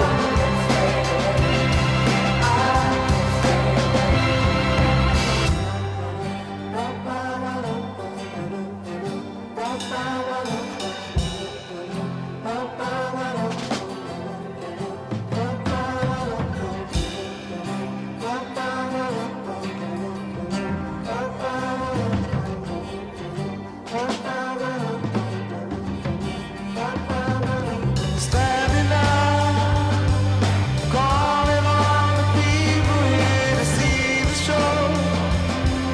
Calling all my demons now to let me go. I need something, give me something wonderful.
Welcome, Pastafarians, back to the show. It's me, Schizophrenic H.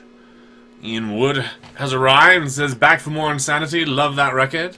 That was Michael Kiwanuka. I'm positive I'm saying that perfectly.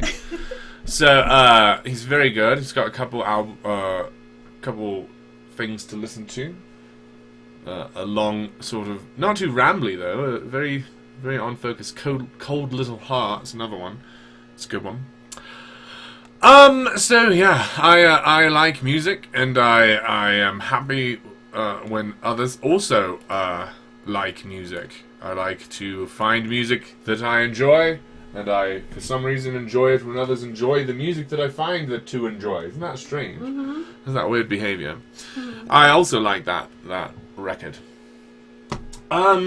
So, yeah, we were talking about the notes that we didn't get to yesterday because a anti-pasty came in here and tried to stir us up against him, and we were able to sort of identify his fallacies pretty quickly and adeptly. Mm-hmm. It confuses me how these Christians think they're going to be good at this game. Like, it really does surprise me, Because, they know, somewhere, deep down in their head, that it's all made up, it's fairy tales, so they don't have to really worry about how scary this planet is. And so, I just wonder how they can work so hard at something they know is false. Like, how they can think they're going to win this game of religious debate when they know they're the bad faith actors. It's really bizarre. Mm-hmm. Symptom of blinders, man. I think it's the same thing with Ben Shapiro, whom we were talking about earlier with his stupid little hat. Because he thinks that he will win any debate because he's got the best tools for debate. And that's what he thinks. And then, you can say to him, okay, but Ben, wouldn't you agree with me when I said that the best tool for a debate is good faith, right? To be a good faith participant, to commit to the dialogue, and lead or follow wherever truth leads. Don't you think that if you're willing to do that, you'll be the best debater?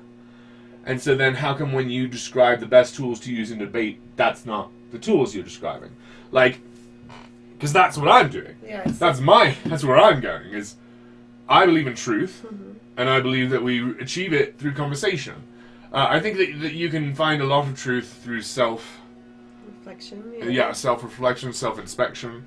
You can find a lot, but it pales in comparison to that which we can uncover through dialogue. Like, it's ridiculous. Yep. And that comes from my faith in conversation. I worship two things I've decided to. Truth and conversation. And so through those faiths, through those worships, I'm able to achieve these things, declare these things. Mm-hmm. And surely that's all you need to win any debate whatsoever. Because winning a debate is the uncovering of truth. And if that's what I'm here for, surely the truth will be uncovered and I will win. And if you're there to embarrass your opponent, it's not going to happen when they're a good faith actor. They'll beat you. Because they will be enlightened and you'll be frustrated because you won't show them to be a fool. And if that's your... Right? That's his whole thing, is if you're debating someone, obviously they're a lefty, and he hates lefties for some reason. Yeah. I think because the Bible told him. The describes are just what you use against defensive people. People not searching for truth, people hiding the truth from themselves. Yes, right. He is presupposing the bad faith intent of his opponent, and because he presupposes that conversations are all in bad faith like him. Yes. Yeah. So... Exactly. So the question is, who started this fight? Okay, because Jamie came in here yesterday and said, "You like to attack people, right?" He came in here and said, "Schizophrenic Mitch, you've started a fight," and so who's attacking whom, right? And so, it's kind of it's as a parent, who started it is kind of a no end.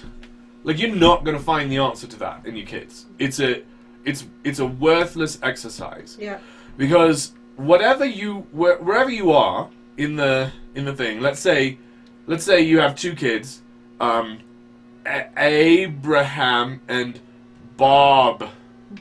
Abe and Bob, because A and B. See what I've done? Yeah, exactly. Okay. And so My Abe thoughts are going there too. hit Bob in the face, and then you're like, all right, Abe, you're going to fucking kid jail, which is, I'm taking the power cable from your computer. And Abe is like, well, that's not fair. Because you see, I've hit Bob, but Bob splashed water on my face. And you go, well, Bob, you are going to kid jail. And then Bob said, well, that's not fair. Because Abe farted at me. Like, he walked up to me and farted on me. And you're like, gee, that really is an attack, isn't it? And so you're going back and forth, Z, Y, X, W, V, U, T, S, R, Q, P, O, just backwards, trying to find the thing that started it. There's nothing! Yeah, it's months of this. Right. So let's come at it from the other way, right? Instead of starting here, in the middle of the fight, where Jamie came into my room, which he did in response to something I did, and in response to him coming into my room, I savagely destroyed his arguments, disassembled them right in front of him, and called him names to his face. Because, you know, he deserves that.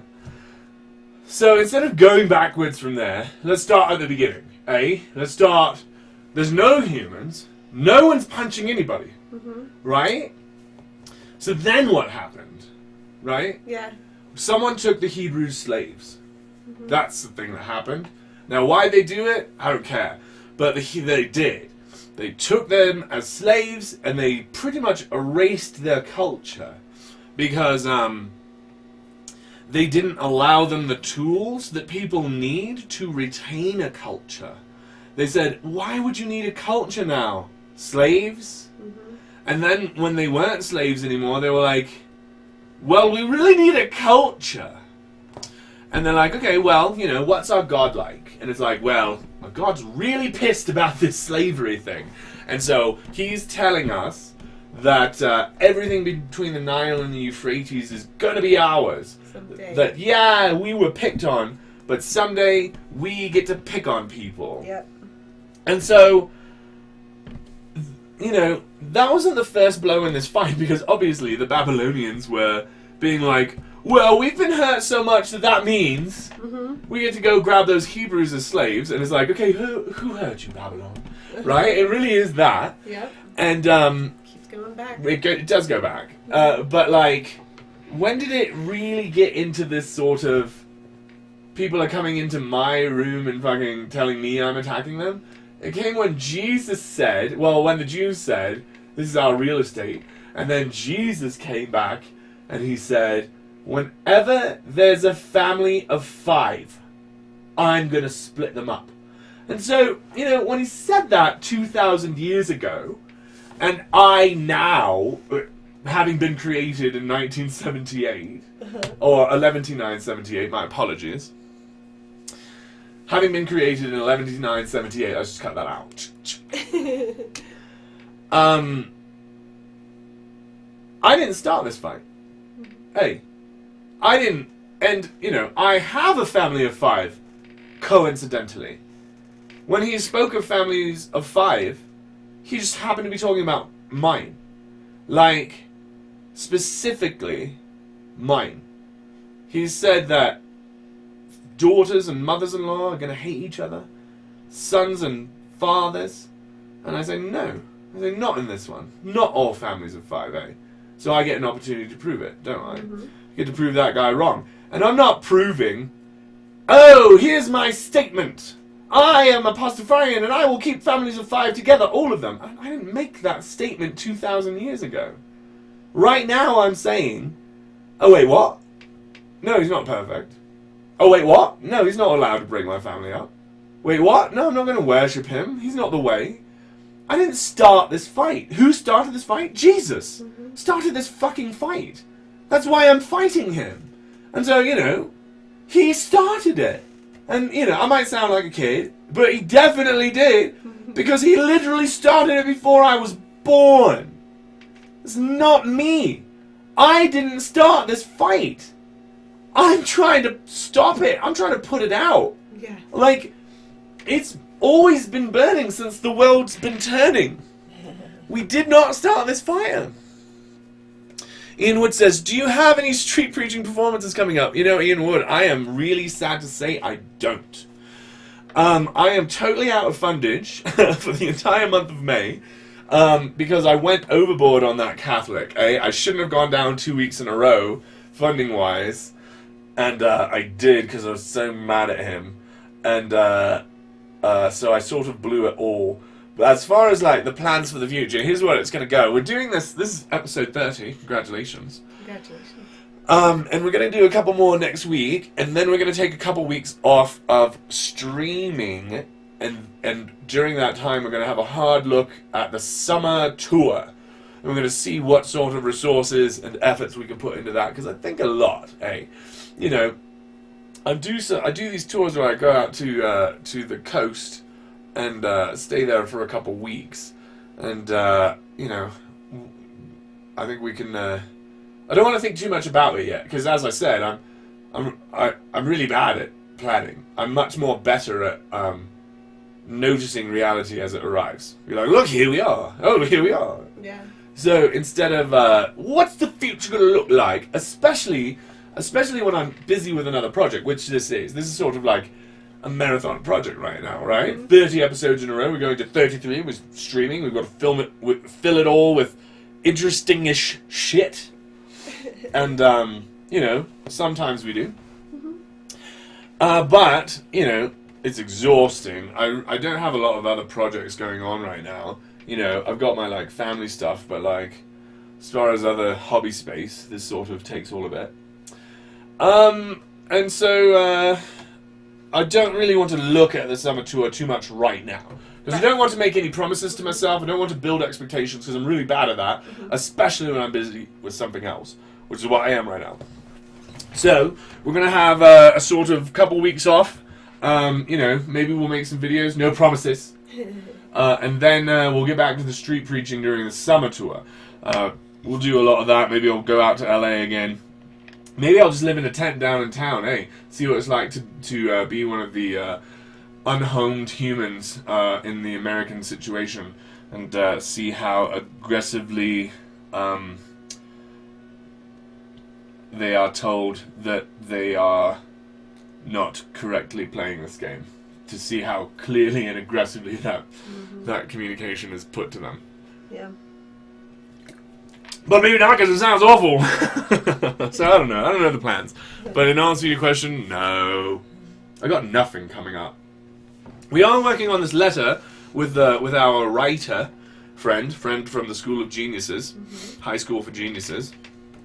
And he's helping us formulate a letter that we can write to these religious institutions around the Denver locality to hopefully secure a conversation, that they can film and we can post on a thing. So yeah, if you have any religious institutions in the Denver area that you would like us to approach, please do tweet them to me or post those ideas to my Facebook, or even here, right here. These comments are saved for us by the YouTube system. We can always retrieve these comments that are being made here. What do you do when you are not doing this shit? I have a family, as I said. I have 3 children with one of my longtime girlfriends who I've been with for almost 2 decades now. And, I spend a lot of time doing that. I consider that to be my, full-time thing. Because it really does take, full-time.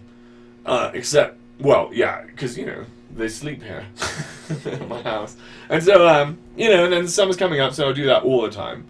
And then after that, I used to be an oil man. I used to work in the oil company in sort of like the desk area, doing like taking the data and making it fit the fucking charts, the reports, sending out the reports about the air quality emissions. I sort of did that, wrote some code for the back end of Excel, the VBA, did some of that shit. Went over to Saudi Arabia to do some fucking training and coding, and then I was like, oh shit. And I lived in Oklahoma for a while. I owned a house in Oklahoma.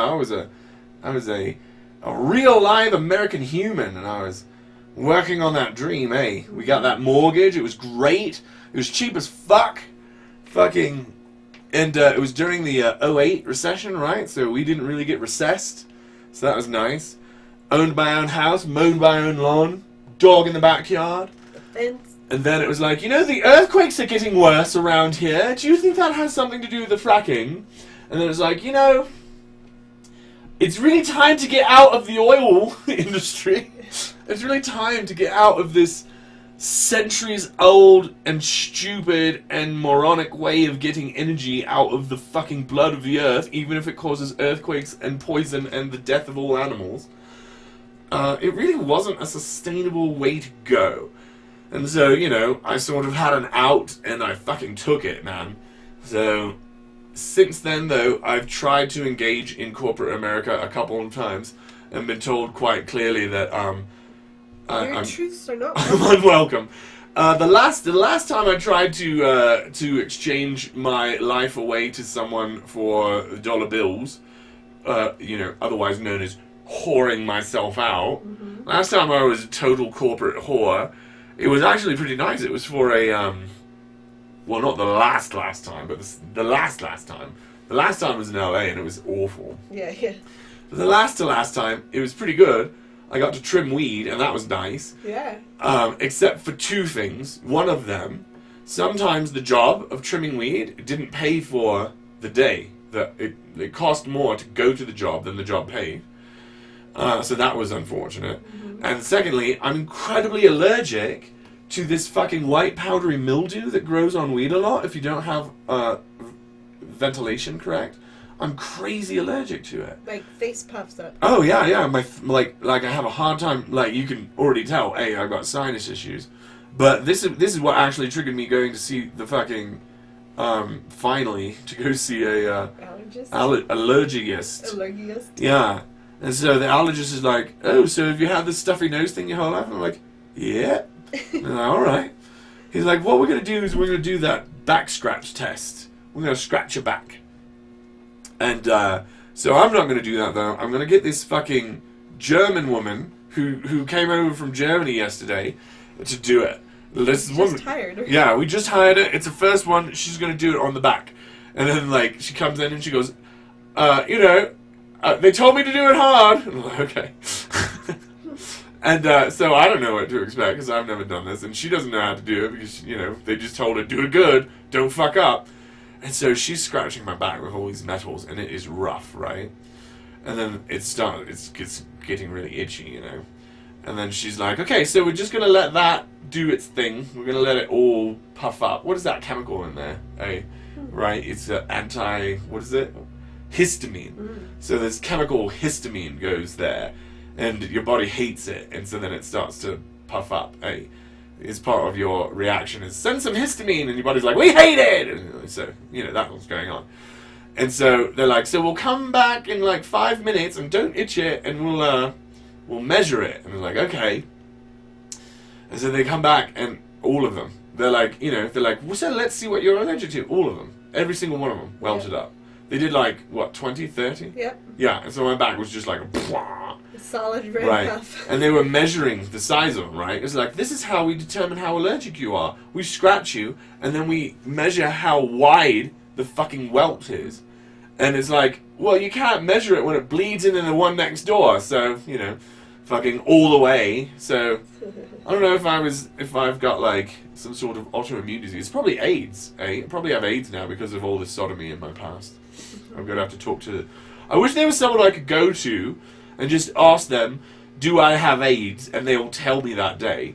You know, some place down in town where I can just sort of be anonymous and go on my own, and they're really cool about it. And they're like, oh, you're worried you have AIDS, huh?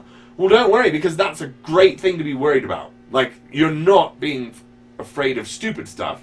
You're being afraid of good stuff to be afraid of. Because AIDS is really fucking aggressive. So let's check. And guess what? I won't tell anyone, and I won't judge you. And this is what I do all day. Because everyone wants to know if they don't have AIDS. So of course, and I'll in fact tell you today. So I wish there was a place like that I could go. Me too. Yeah. So that's what I'm doing. Ian Wood, when I'm not doing this, I'm hanging out at Planned Parenthood checking to see if I have AIDS. Good news, I don't. Yeah. Yeah. Yet. We'll see. You know, I'll work harder at it, I guess. I don't know if you guys like music. Well, actually, I do. I do know you guys like music. So, I'm not going to be facetious about this. So, if you do like music, which I know you do, I think you'll like this.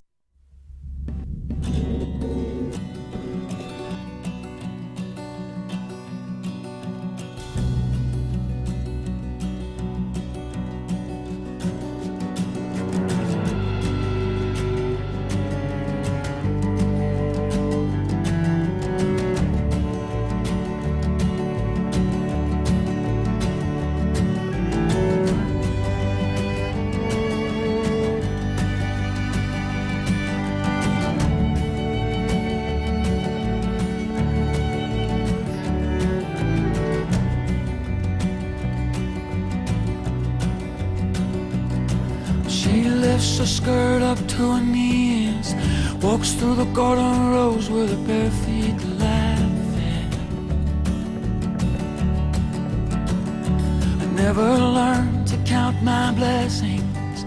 I choose instead to dwell in my disasters.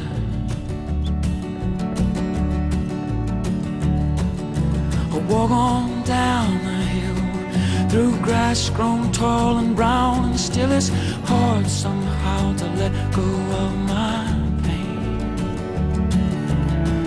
On past the busted back of that old and rusted Cadillac that sinks into this field collecting rain. Will I always feel this way?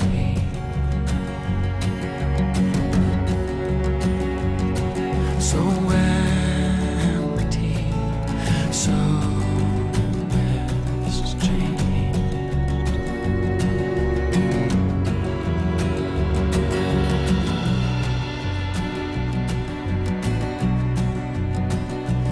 Of these cutthroat busted sunsets, these cold and damp white mornings, I have grown weary.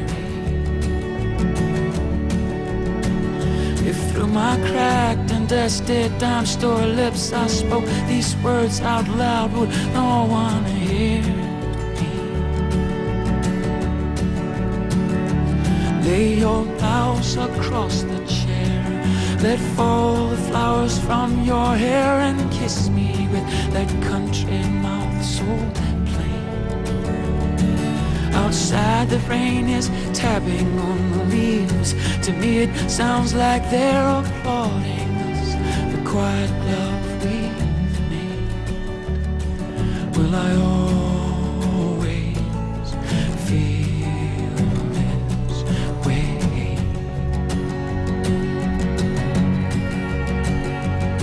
So empty, so strange.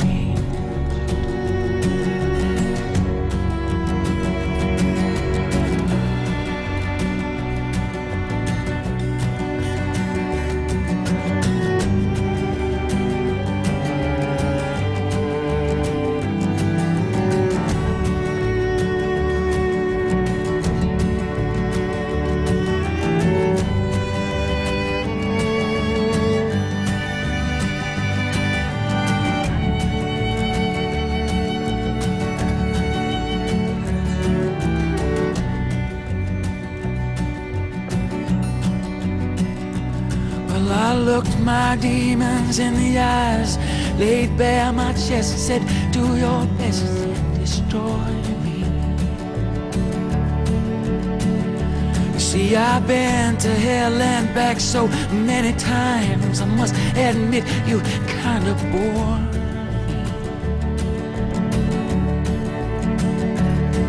There's a lot of things that can kill a man, there's a lot of ways to die. Yes, and some already dead that walk beside me. There's a lot of things I don't understand, why so many people lie. It's the hurt I hide that fuels the fire inside me.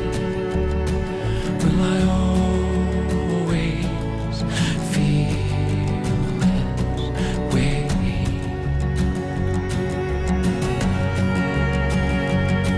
So empty, so strange.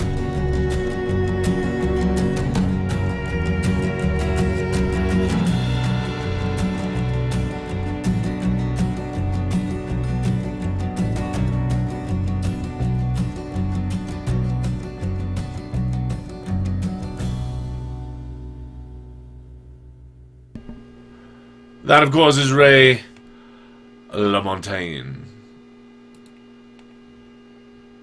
Yeah. Yeah, very worthy of a listen. Yeah. Yeah, he's been there. Yeah. He's got some great lyrics. Got some great lyrics. Saint LaMontagne. All right. So it's Friday. Happy Friday, everybody. Happy Friday. Yeah. So not preaching today, except for you guys. Preaching to you. Thanks for coming by, our regulars. It's almost 2 o'clock. I've got a lot more to talk about. I don't think we're going to hit our 2 o'clock deadline here, so don't worry about that. I've got a couple more songs on the line here. Mother's Day was last week, right? Mm-hmm. And we had a sort of show about that, about having bad mothers. And, because, you know, bad mothers are a thing that happens. I hope we didn't talk about this on that episode. I suppose I should listen to it again. I'm sort of behind on a little bit of my homework. There's like some episodes I gotta go check out and like edit and stuff. But there's this idea on Facebook that I see a lot, where my faithful friends from back in the day, I'm still the myth-believing friends. I'm still friends with them on Facebook, right? Because, you know, I mean, people are fun. I like people. And, you know, even if you're a myth believer, you're a people.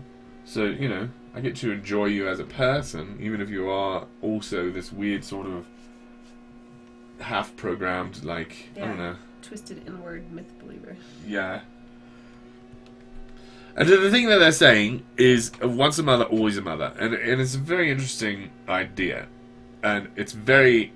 I'm not into it at all. Because it's saying something that's not true, eh?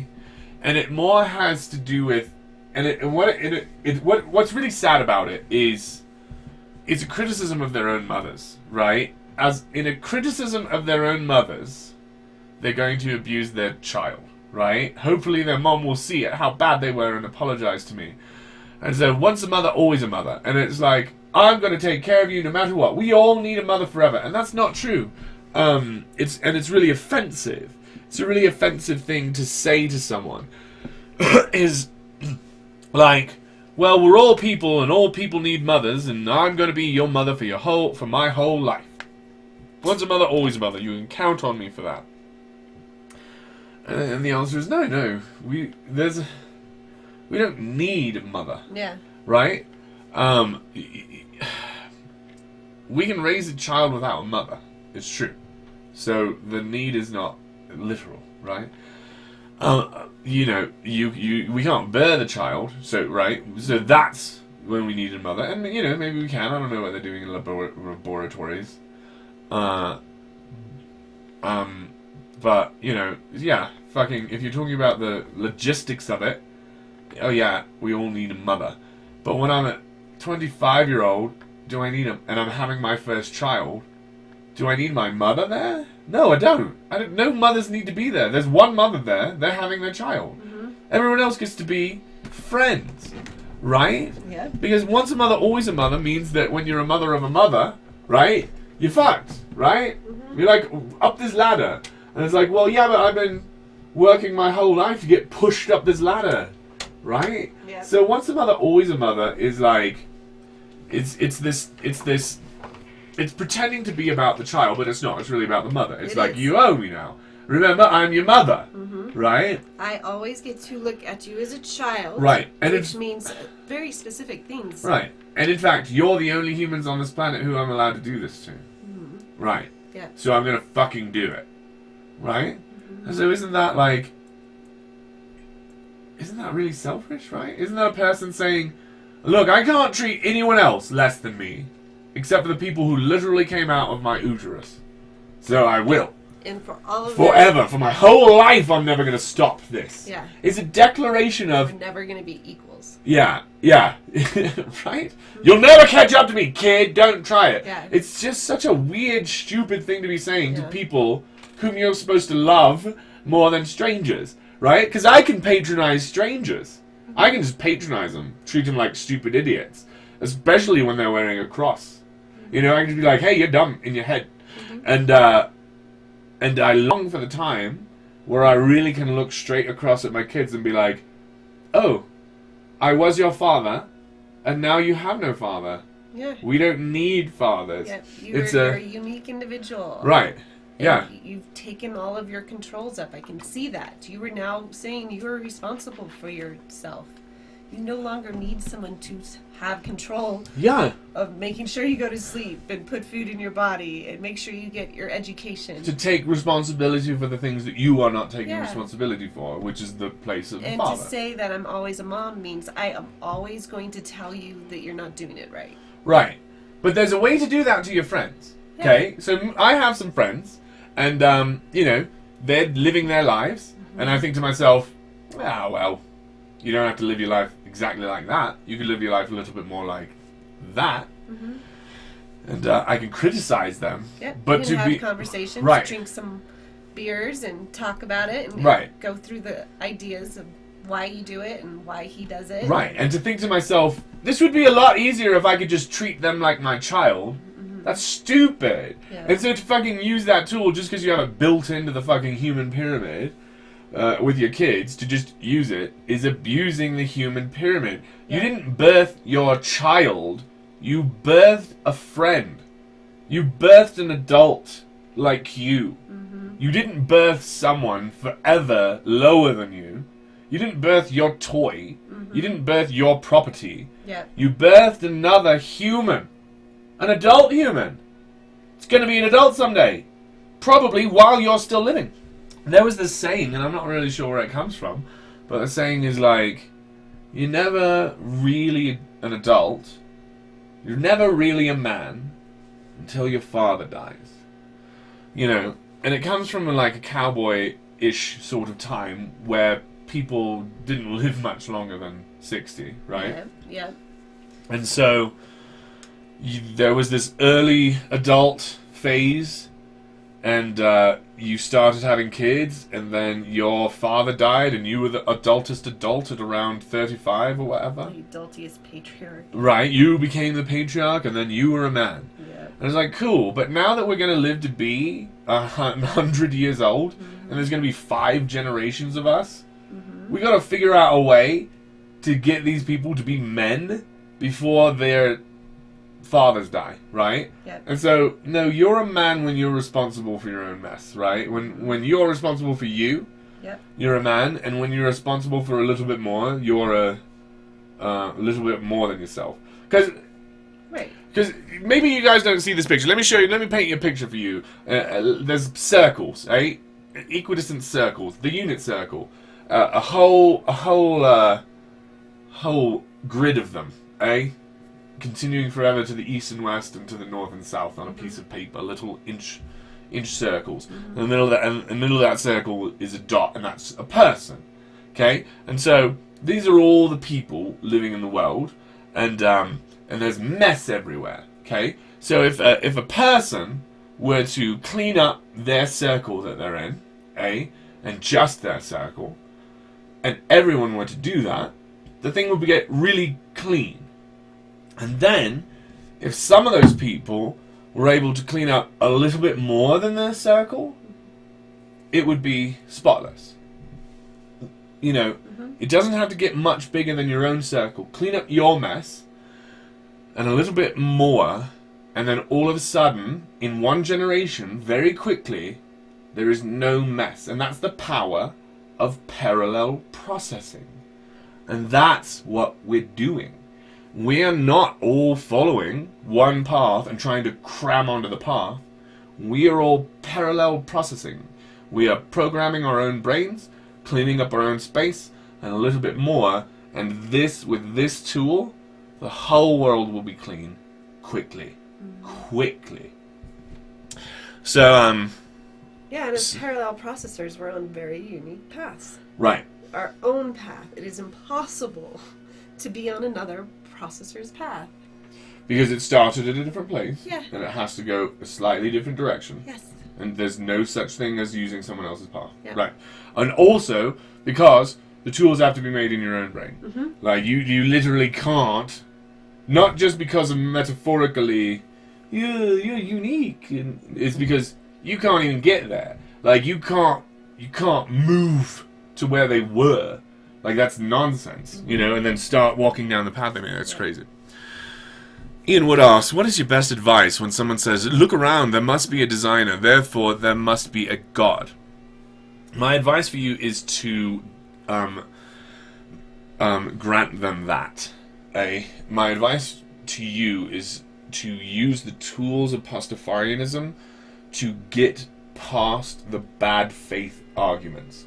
And surely you can see a creator is one. Because the point is, that's God of the gaps. That is, we don't know what's there, so God's there. There's a gap in our understanding that's filled with God. And that God of the gaps is always there. And so instead of trying to get them to not believe in the God of the gaps, have your own God in that gap. So that is the tool of the flying spaghetti monster.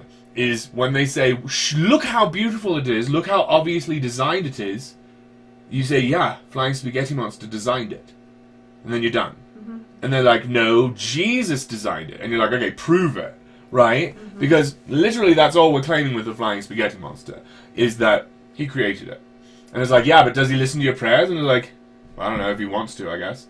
But does he answer them? It's like, if he wants to, I guess. Mm-hmm. Can you prove that you're God Jesus? Right? Because Flying Spaghetti Monster didn't claim to come down and be born of a virgin and fucking live a perfect life. That's the whole point, is they conflate all of these gods.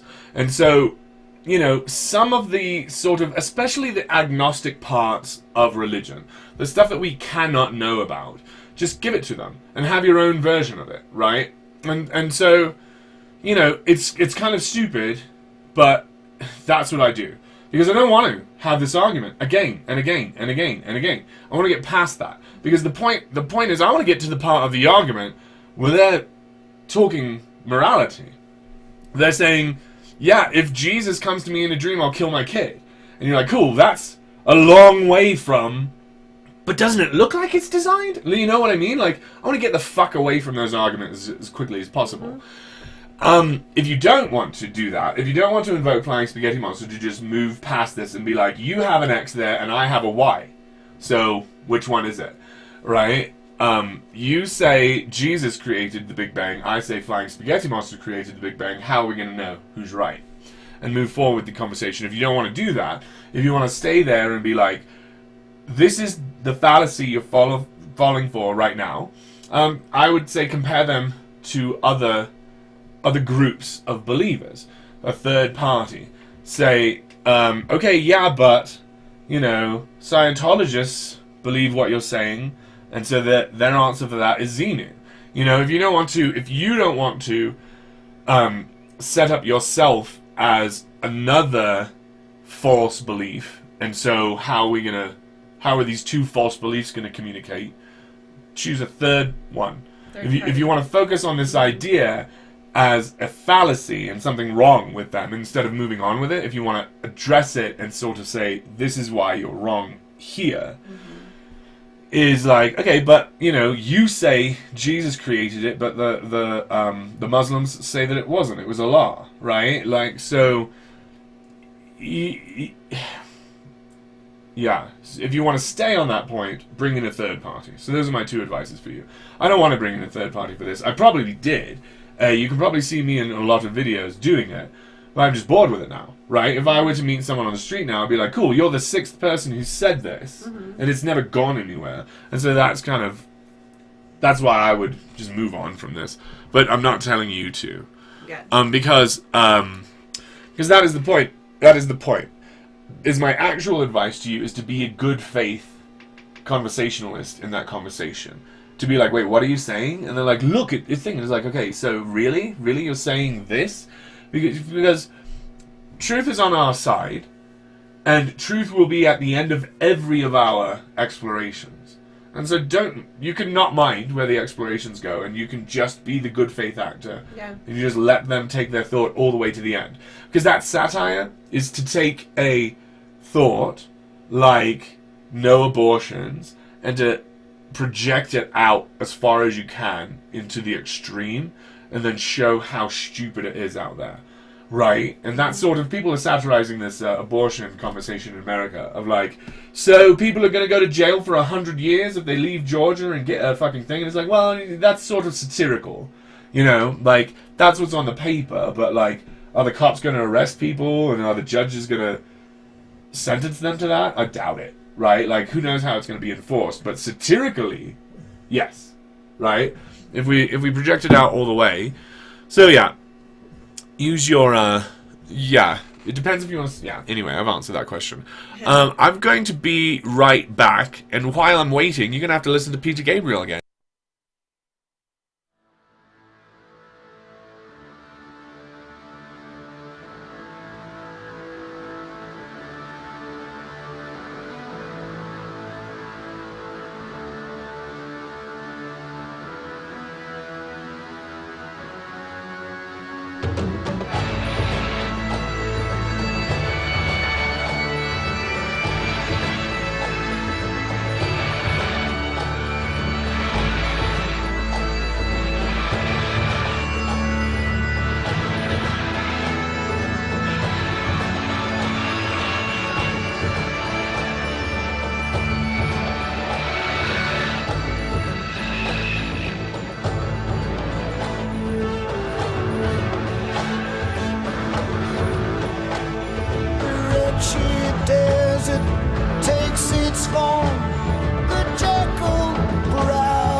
Now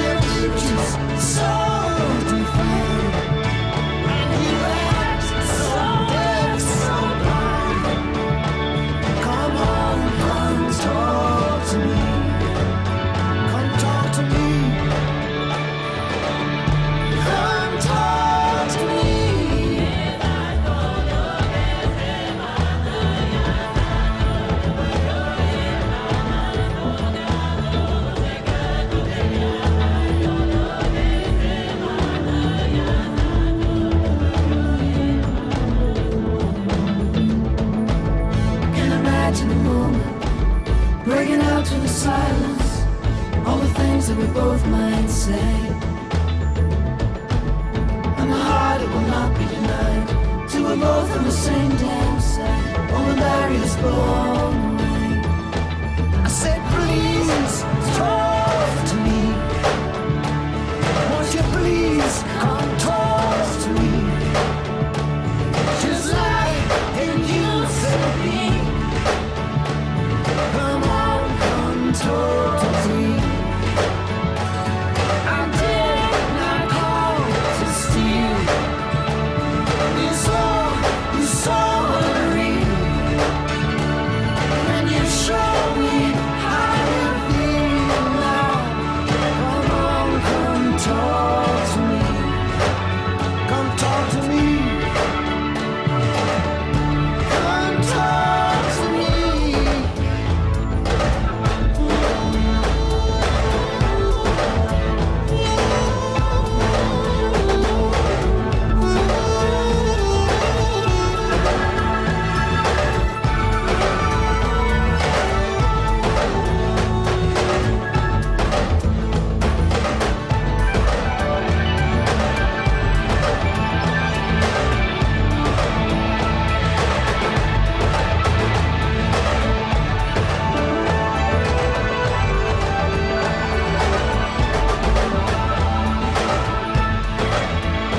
I said, please talk to me. You just talk to me. Unlock this misery. If you only talk to me. Don't you ever change your mind. Now your future's so defined. You act so deaf, so blind. Come on, come talk to me. Come talk to me.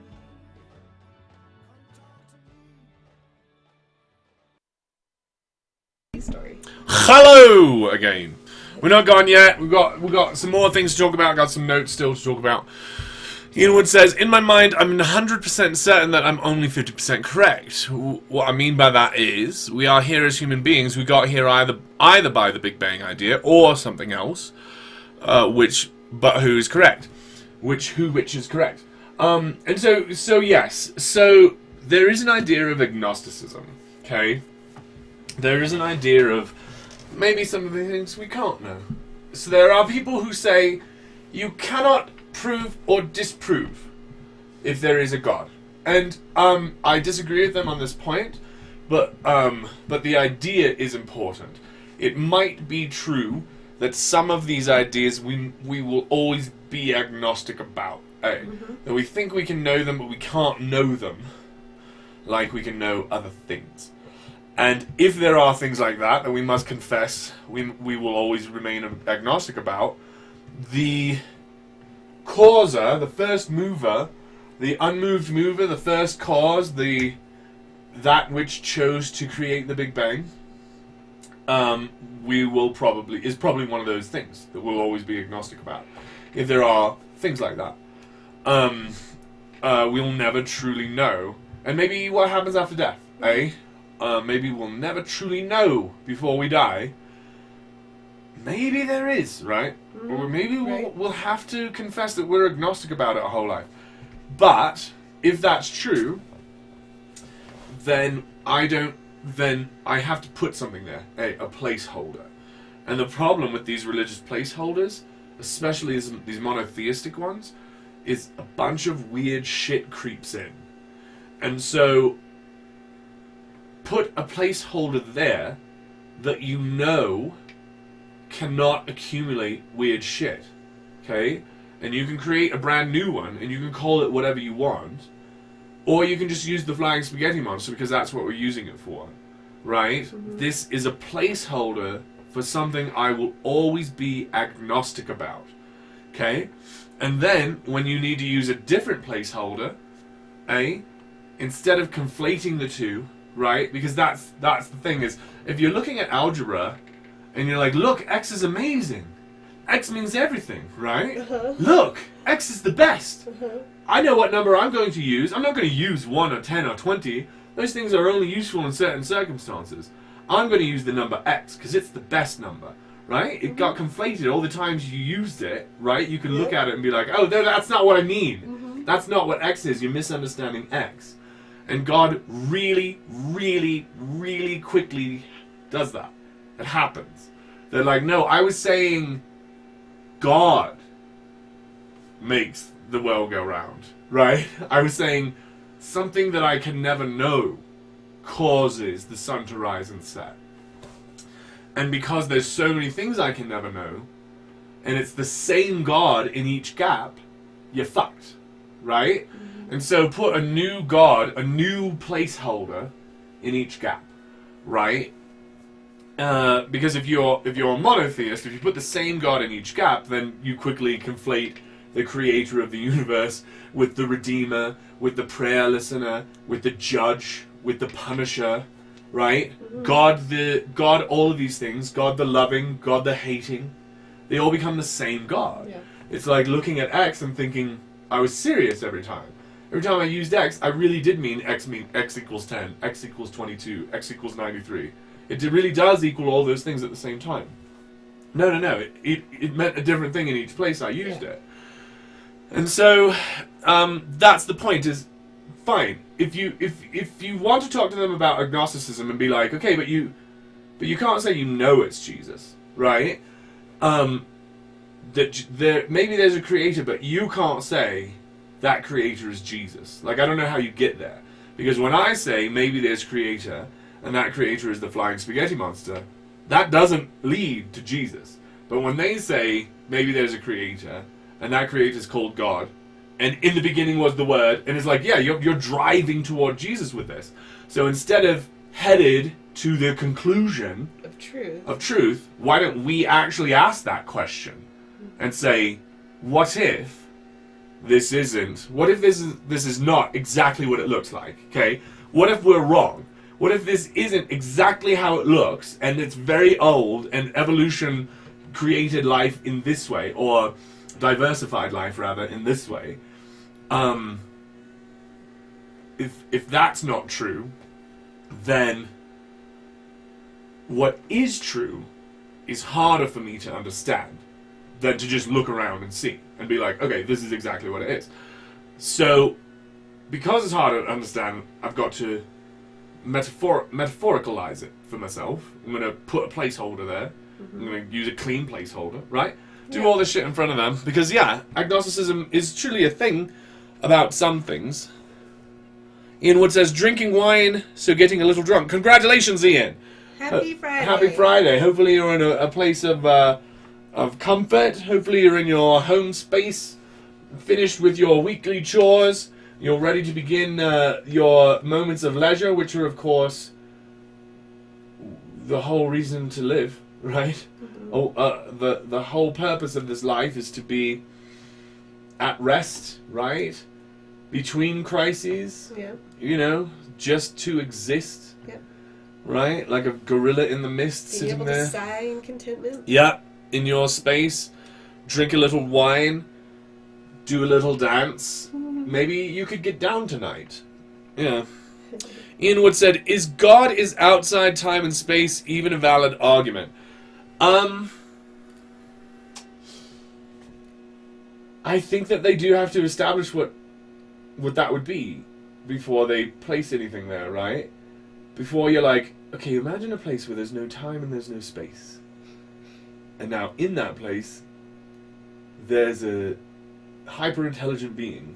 Cool, are they made out of time or space? Like, because I'm made out of time and space, right? We are the film. No. We're the movie. Okay. So,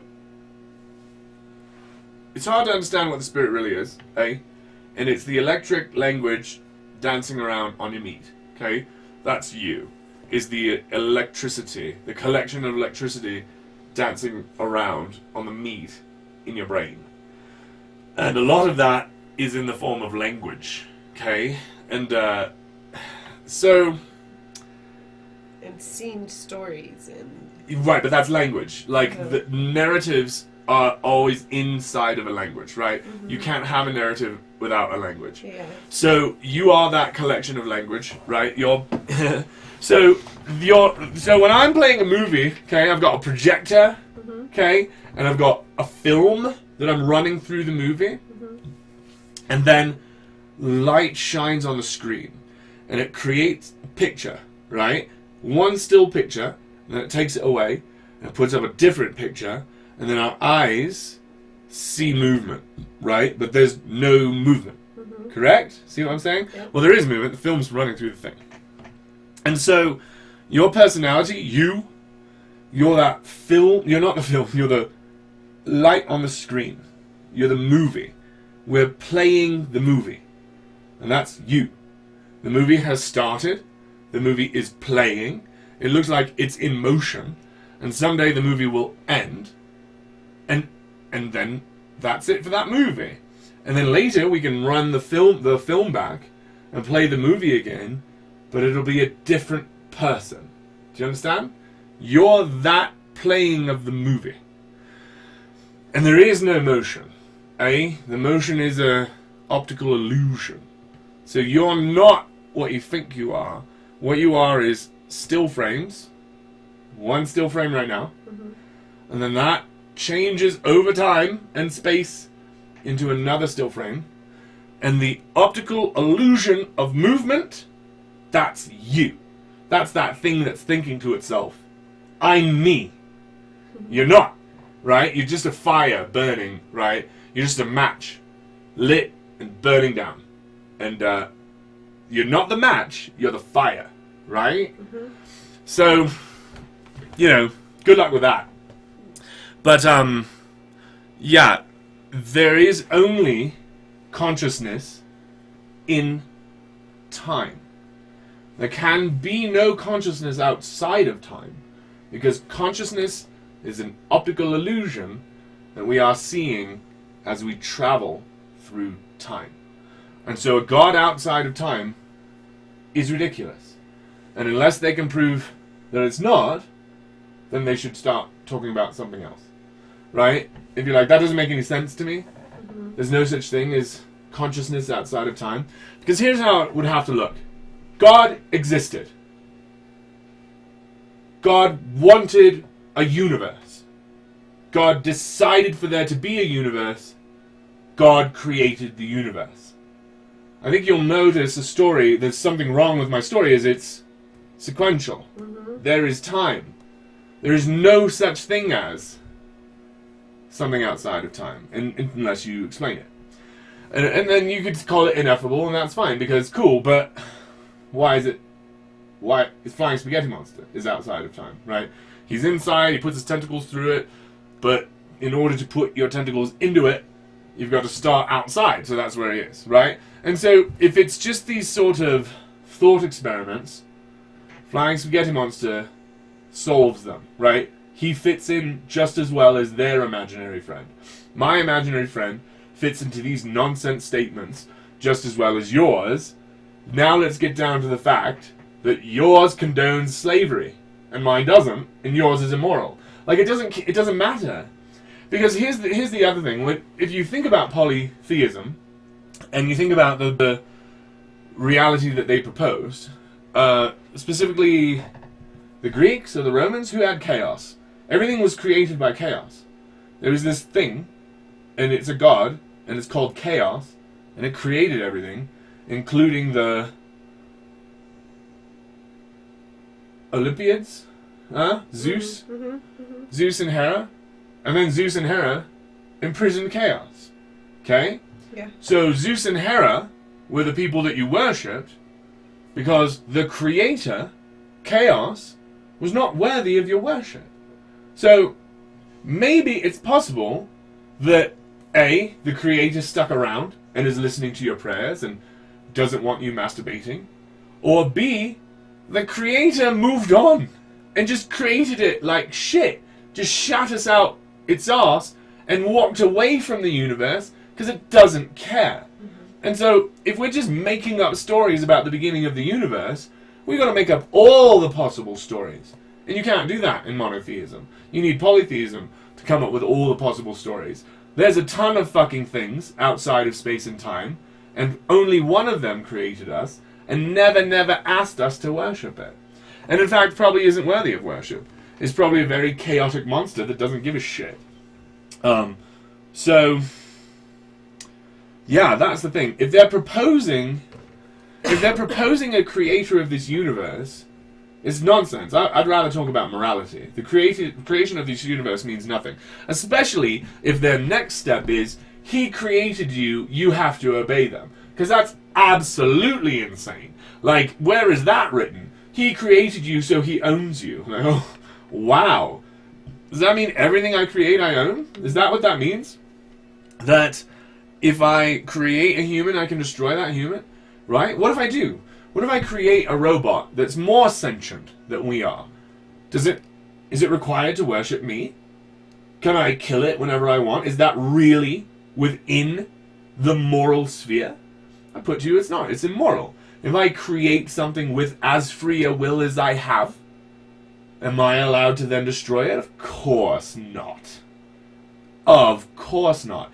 And let's not fucking forget that the reason that God created us is because he wanted something. He was deficient. He wanted more than there was. And so, because of his want, because of his desire, because of his need, he caused us and then condemns us for not being exactly what he wanted. Well, it's your fault. Just make what you want, and then you won't have to condemn it. Am I here because of him, or am I here in spite of him? It seems like in spite, because why would he be punishing me if this was all his decision? Yeah. So, gotta go, says Ian Wood. My favorite wife is calling. Congratulations, Ian Wood. What a great fucking Friday you've just described to us. Drinking wine with a favorite wife. What a fucking day you have. Congratulations. TGIF. You know what? I'ma fucking join you, dude. I'm out of here. Thank you again, everybody. Thank you for coming to Friday's show. Another week of streams. Episode 30. We'll be back next week for a couple streams. Sort of not on schedule because we've got a lot of end of the year shit to do at the school.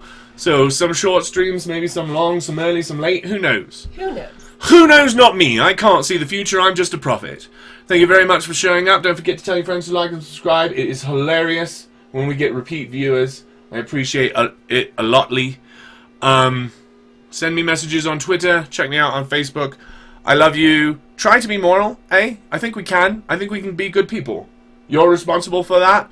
I can tell you as much as I want, but at the end of it, it's you, dude. You're making it up. You know what morality is, and you've got to do it. No one's going to do it for you. I love you. Bye.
There's no point to stay.